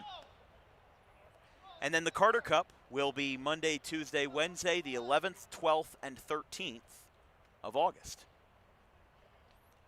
The 55th annual Carter Cup will be held at Alcyon Park in picturesque Pittman. As a swing and a miss. Big swing by Sedalis. He wanted his second home run of the night on that swing. And it's now 3-2. Runner on first, 1 down. And a game that was moving along has now come to a screeching halt tonight in Camden as a ground ball foul. I don't know if I said it or if somebody said it, but one of us said that the game was moving along really quickly. Maybe it was me. I don't know. But we had gotten through 3 innings in 40 minutes. And now it's 9:45. And listen, I'm not complaining. You know, it is what it is. But a ground ball in between short and third goes into left field for a base hit. Runner's on his horse to third, and he will get in there sliding safely. DiPietro hustles to third. It's a base hit for Sedalis. And the runners are on the corners here with 1 away. That'll be Dan Reisel again, the center fielder.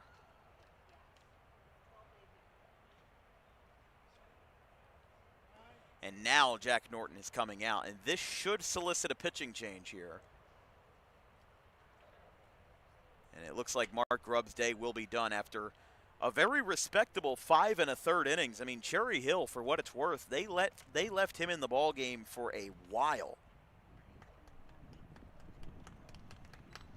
But Grubb will come out. He finishes with 4 strikeouts and a total of 1, 2, 3, 4, 5 hits. So 5 hits despite 7 runs. It also means that only 3 of Grubb's 7 runs were earned. Some errors in the field for Cherry Hill certainly set them back. The right-hander Jared Vanderster from Pennsville Memorial High School will come on in relief of Grubb. We'll take a quick break and we'll return with runners on the corners, 1 away in the top of the 6th inning.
Jared Vanderster, the new right-hander for Cherry Hill. He'll come into this game in his 5th appearance of the year, 12 1/3 innings. He's allowed 10 earned runs. He's got a 5.68 ERA, 13 Ks, 7 walks. Ball is low. It's trapped behind the plate. Runner gets down to second uncontested.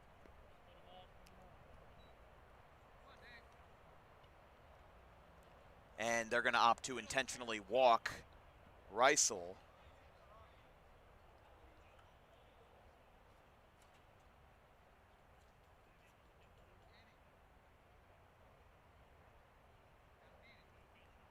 Bases are now loaded for Roccabaldo.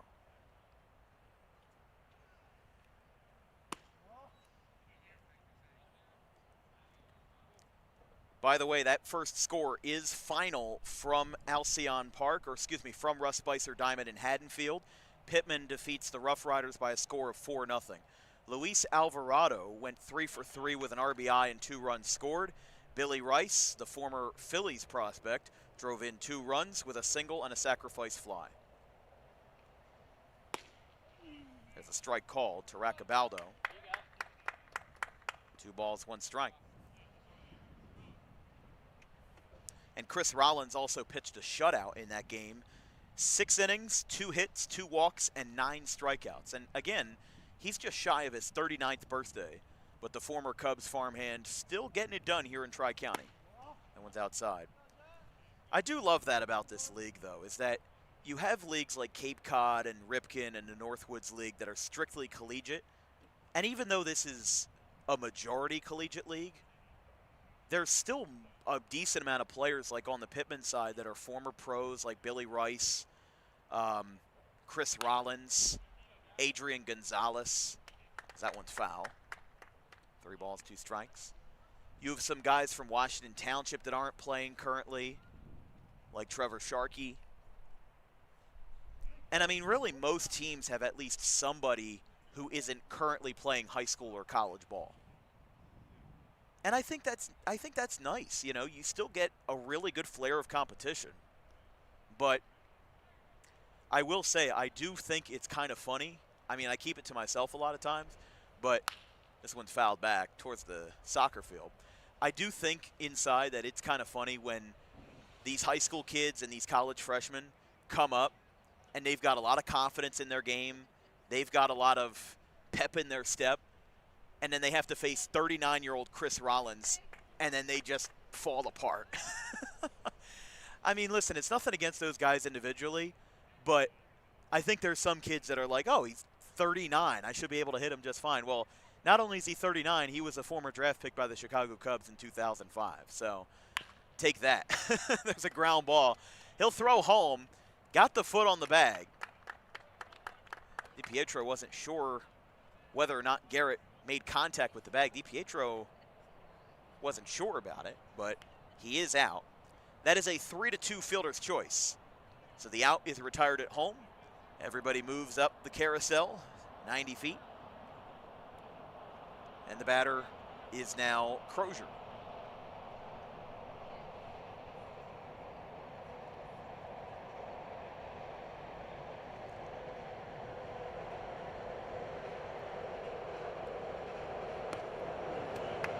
Ball misses. Another Patco train going overhead. Huh. They don't have the lights off in the last car.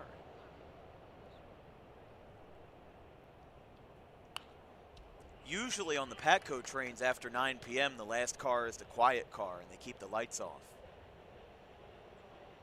Maybe they're just not consistent with that anymore. I don't know, but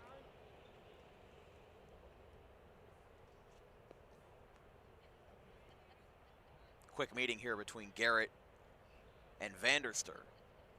Vanderster, as we said, a graduate of Pennsville Memorial High School, now at Towson University, just north of Baltimore, the Division I college in the CAA.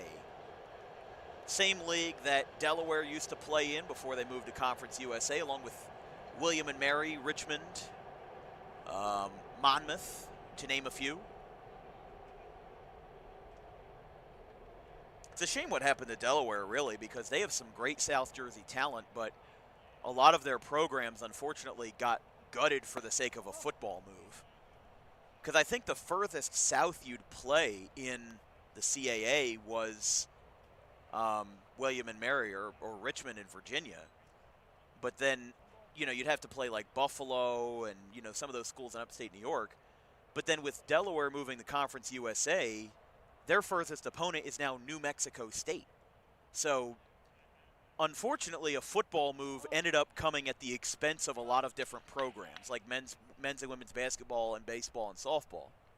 But you can very well make a counter argument to that because Delaware moved to the different conference to be a Power 5 school, FBS school in football, that the revenue from that itself will then trickle down and enrich the other programs that the Blue Hens offer in Newark. So you can really go either way. Here's the pitch. Line drive into right field. It's foul. Hits off the bench of the bullpen down near the corner. And it's a 2-strike count to Crozier. And a long at bat here in the top of the 6th.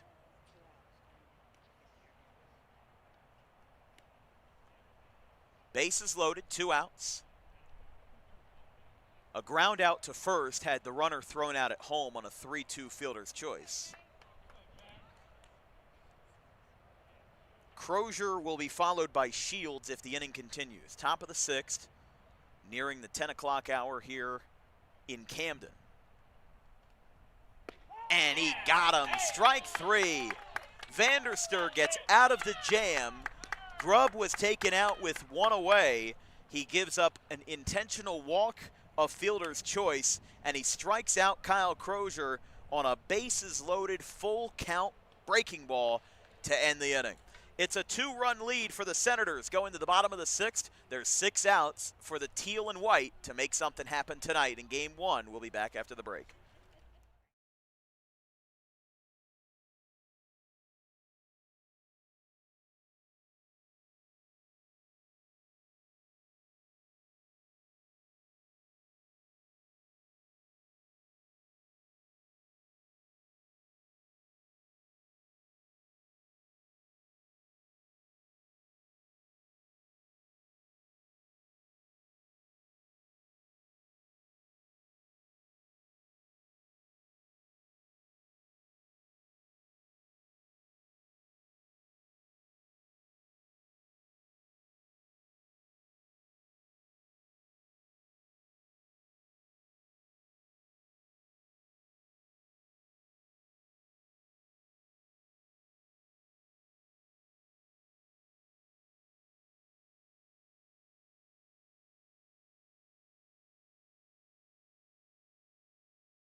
Upstairs to open up the bottom of the 6th from Scarpa to Marcucci, 7, 8, and 9.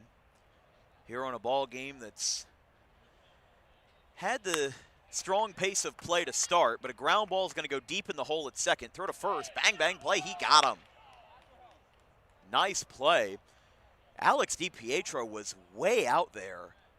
I couldn't tell where he was when the ball was hit, but he backpedaled at least 5 or 6 steps to get into the outfield grass and then made the play to retire Marcucci. Kind of gave himself a little bit of leverage on the bounce.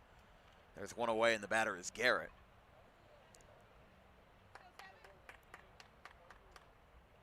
Garrett 0 for 2, pop up to third, and a 5-3 ground out. Ball outside on the breaking ball from Scarpa. By the way, quick clarification. Jared Vanderster did transfer to Barry University just recently in Coral Gables, Florida. As that ball is going to pop out of the glove of Raccabaldo. I wouldn't let that roll if I were you. That might ricochet, but it does not. There'll be an error on the shortstop. So Garrett gets on. So here is now Sowers, who's 0 for 2. Flew a ball in the left field in his second at bat. He's 0 for 2. Here comes that foot race at the 20, at the 10. And it was a close race, but they all flamed out at the end.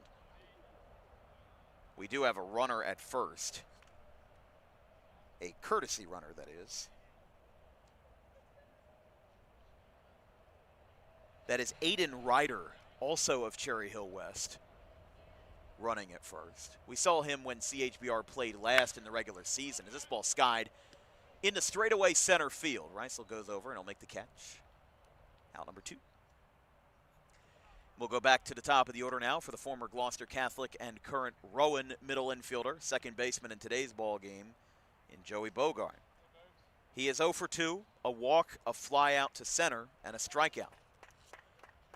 But I sound like a broken record, but I'll say it again. There's 2 outs in the inning. Now's your best chance to score runs. That's how the game has been tonight. Throw back to first, not in time.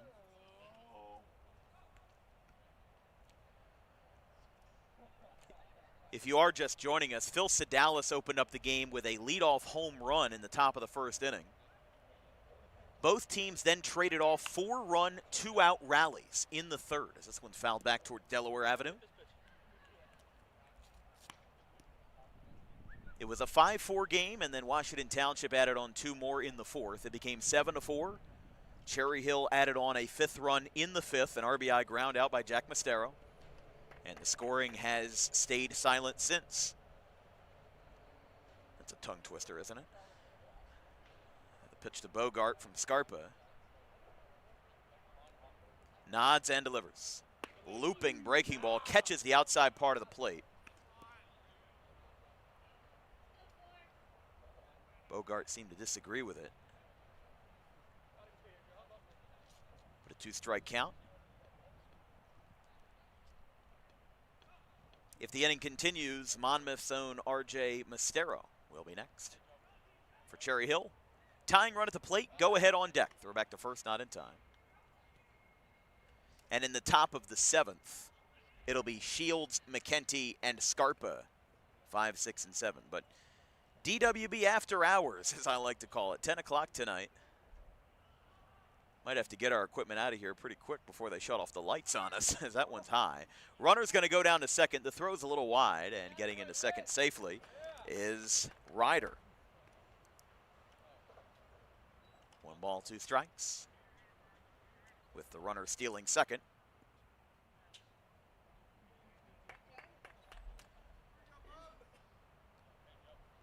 Bogart, I'd really like to see with the second baseman staying that close to the bag. I'd like to see him shoot one the other way. Try to bring in that run, because the runner's not going to go. And I think he wanted something like that with the fastball away, but he just didn't get it. He wavers at it. And Scarpa picks up his second strikeout of the night. That's been the theme. 2-out rallies and lots of contact in play. The fielders have been getting a workout. But we go to the 7th. It's Washington Township 7, Cherry Hill 5.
Top of the 7th inning.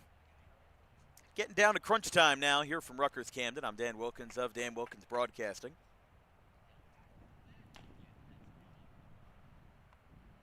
Waiting for the first pitch here, and before we do, quick meeting between Garrett and Vanderster.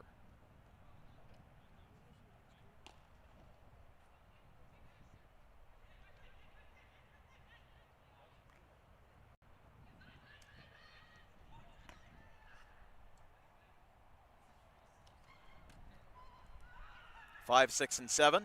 Shields, McKenty, and Scarpa for Washington Township as they look to add on some insurance runs.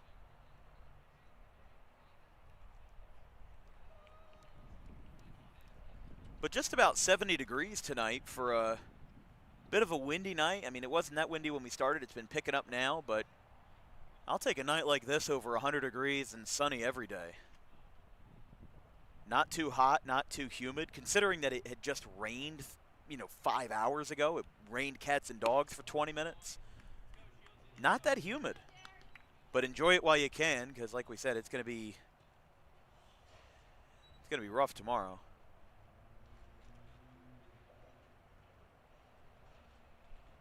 Shields 0 for 3. He's reached on an error and 2 groundouts.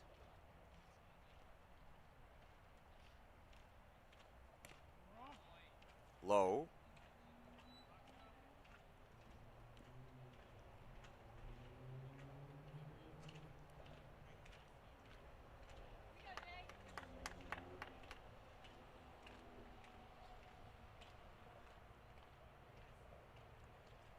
Vanderster just the second pitcher to come out for Cherry Hill tonight.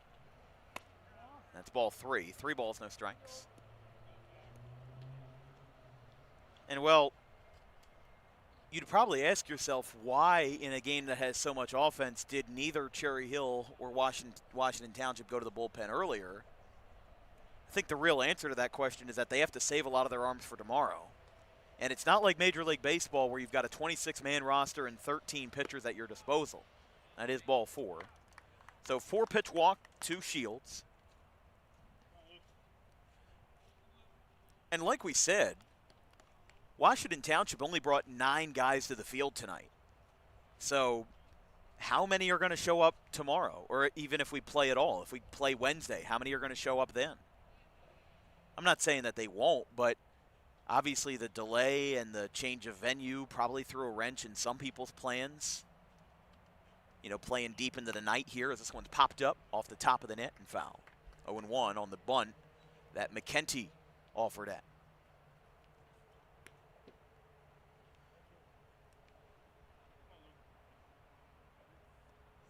Remember, this game was supposed to be 6:10 p.m. at Folk Field in Cherry Hill. But I was driving home at like 4:30, and it started pouring. So I'm like, well, wait a second. Are we playing today? And when in doubt, you play at Rutgers Camden. I mean, the amount of drainage, of great drainage on this field is really impressive. I mean, yes, that's to be expected for turf fields, but this is really good water drainage for even most turf facilities, because I've seen turf fields get flooded, and obviously there's only so much that this place can hold, but it really is a nice thing that this venue exists now, because you lower the amount of rainouts and cancellations that you have in a season. As McKenty pops it up foul, it'll be 2 strikes on him now. 2 balls, 2 strikes. But the storms cleared around 6 to 7 o'clock, and we've been in the clear ever since. Now, we won't be in the clear tomorrow, but that's what, like I said, I'm saying it like a broken record, but I'm basically saying, for lack of a better word, don't get your hopes up about your team playing tomorrow. Whether you're playing in Tri-County Baseball League or even pickup basketball, don't have high hopes about anyone playing tomorrow. That ball is going to go into center field. Runner gets up, but he's going to hold. So a bit of an airmail from Garrett that time. It'll be a stolen base for Shields. And got a full count to McKenty.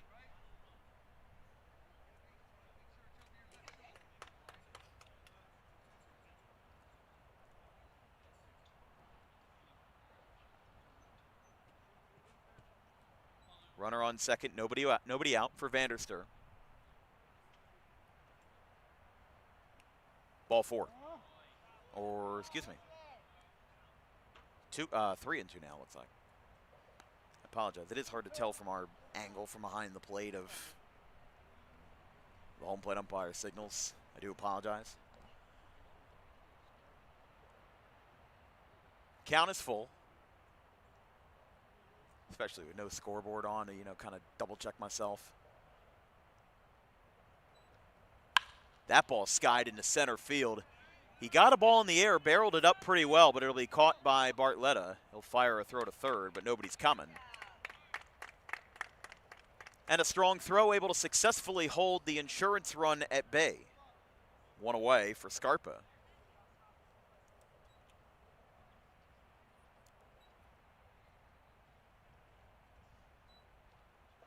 Sharkey on deck.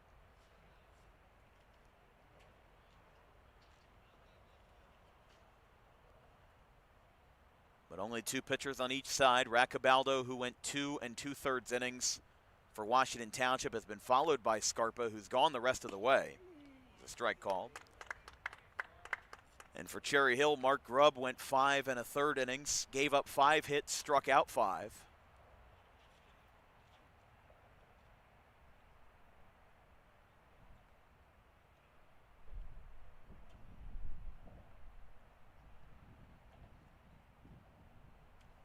The 0-1. Another one on the outside corner, 0-2. So back-to-back breaking balls for Vanderster, the Pennsville grad.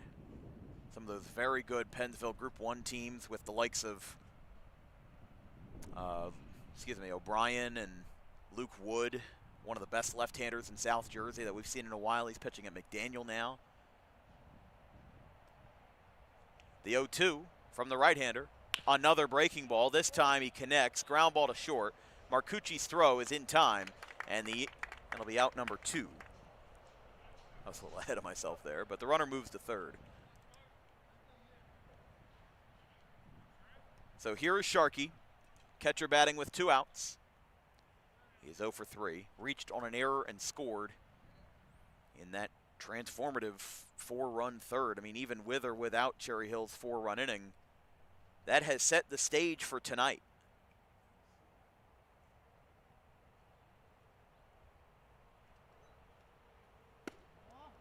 Ball.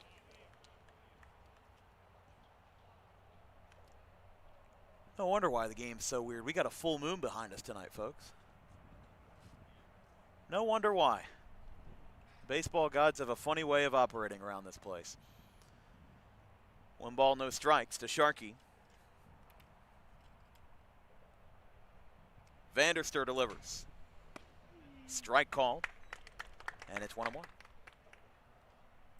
Alex DiPietro, who lined a single back up the middle but was thrown out at the plate, is next if the inning continues. But assuming, or I guess you could say coming to the conclusion, if Washington Township doesn't score, Cherry Hill will need 2 to tie in the bottom of the 7th and 3 to win. But there are no ties in the postseason, so see how Cherry Hill responds. As a strike called. But I think the best case scenario for both teams, win or lose, is both pitchers, both pitching stabs only having to use 2 arms per side. You still have guys like Luke Haddad for Washington Township. You still have a lot of guys that can be eligible. You've got Jack Norton for CHBR, John Schweitzer, Tommy Angelucci, Aiden Huey, Zach Frias. Now, that all depends on who shows up, but it's a swing and a miss. Let's just say that pitchers being conservative is going to be something that's going to be important all series. Vanderster strikes out Sharkey to retire the side. It could be the last swings for Cherry Hill in Game 1 here deep into the night on this Monday night in Camden. 7-5, going to the bottom of the 7th.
Here in the home stretch, bottom of the 7th inning, R.J. Mestero is the batter. 2, 3, and 4 for Cherry Hill. Looping curveball. Here on this Monday night in Camden, started just about 8 o'clock, and a 2-hour and 15-minute ball game doesn't usually feel this long, but that's a line drive that's fair down into the left field corner. Out towards the 330 sign, it'll be picked up in left. And going to second is R.J. Mestero. He is into second base standing with a leadoff double. He ropes one down the left field line. It's his first hit of the day. And Bartletta, the tying run, will be the batter.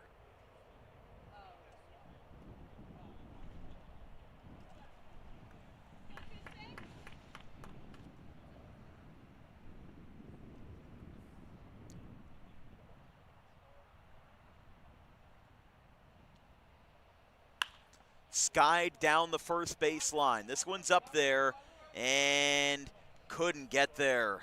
Raccabaldo just let it slip. It never hit his glove, so it's not an error, but it's the second time that a fly ball that some would say are playable ends up falling short in foul territory. And while it seems no harm right now, if Bartletta connects into one, what could have been out number 1 could be enemy number 1 here for Cherry Hill.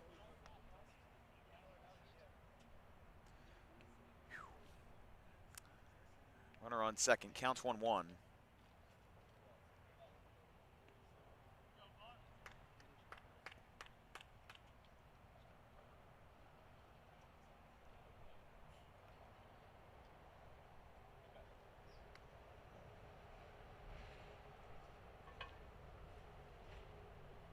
Here's the pitch. Ground ball hit to short. Runner goes back to second. Throw to first. Bang, bang play. He got him. So you get 2 birds with 1 stone. Not only do you get the pivotal first out of the inning, but you also hold the runner at second. And the batter will be Bennett with 1 away. I think the last time we had a broadcast this late into the night was the first Wildwood High School game we did this May. It was a 7 o'clock game. It went about 3 hours and like 3 hours, 10 minutes. And the final score was 17-11 from Maxwell Field. Now listen, I won't complain because it's still working in Wildwood. If I get to work in Wildwood, that's a great opportunity. However, it was 50 degrees and windy. Wasn't exactly a tropical feel. So what are you going to do? Counts 1-0. To Bennett. Had an RBI single in the 3rd.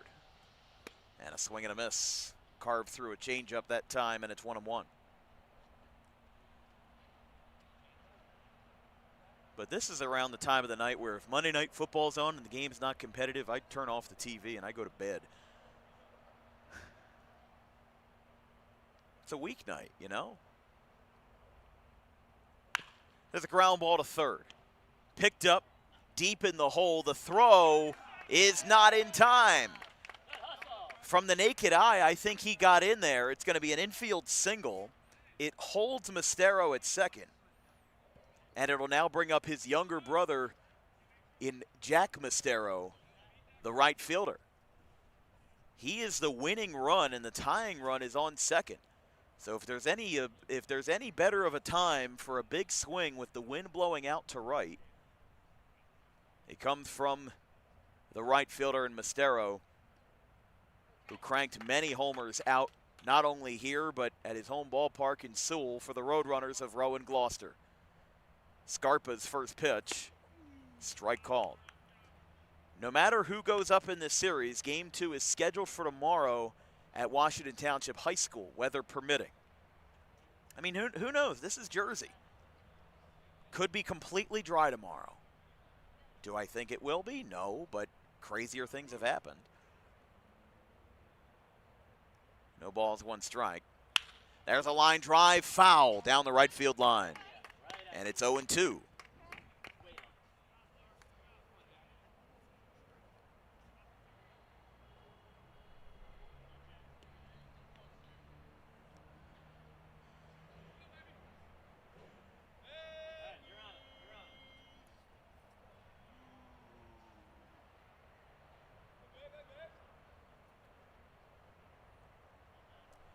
Mestero flails the bat.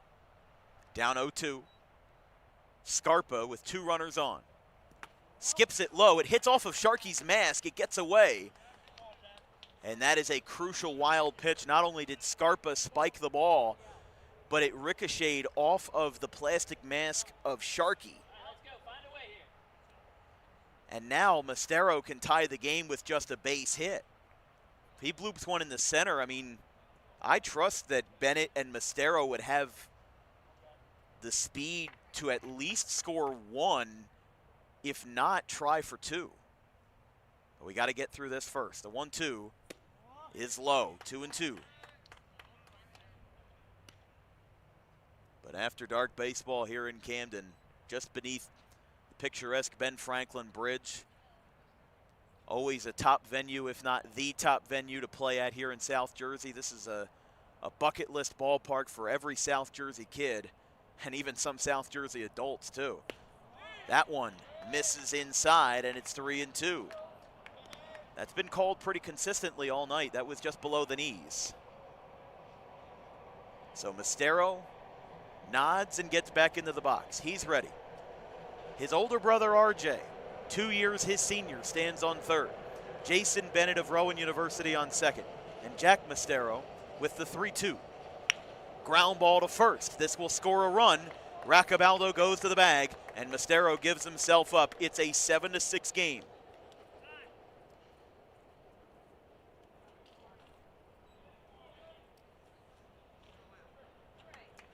There's 2 away.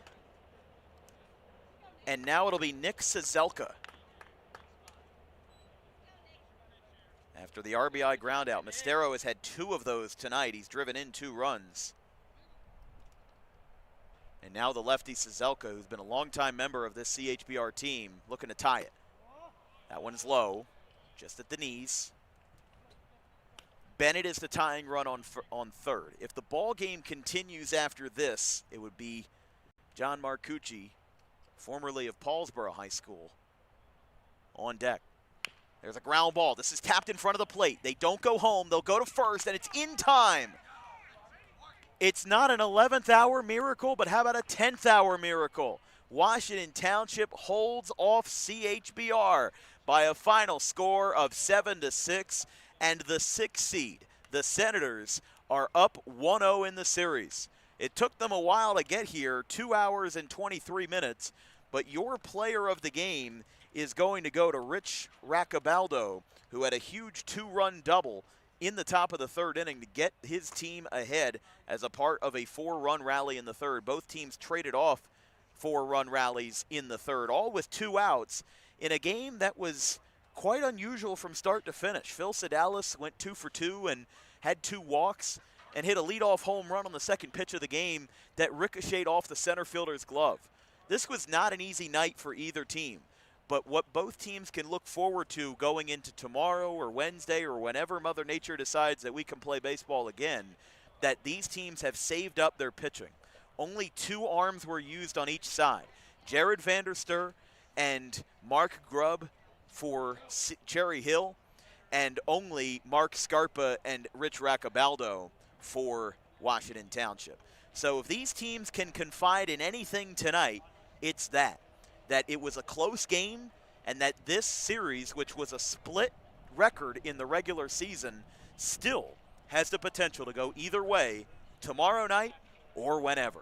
That'll be all for us tonight on Dan Wilkins Broadcasting. Thank you for sticking with us through the delay and into the night here in Camden. Our final score is Washington Township 7 and Cherry Hill 6. From our entire crew, our social media coordinator, Haley Mejia, our graphics crew, Gavin Van Rel, Caleb Lane, and Carson Rosso, my producer, Donna Wilkins. I'm Dan Wilkins. We will see you sometime, weather permitting or not. Final score, 7-6, Washington Township. Have a good one, folks.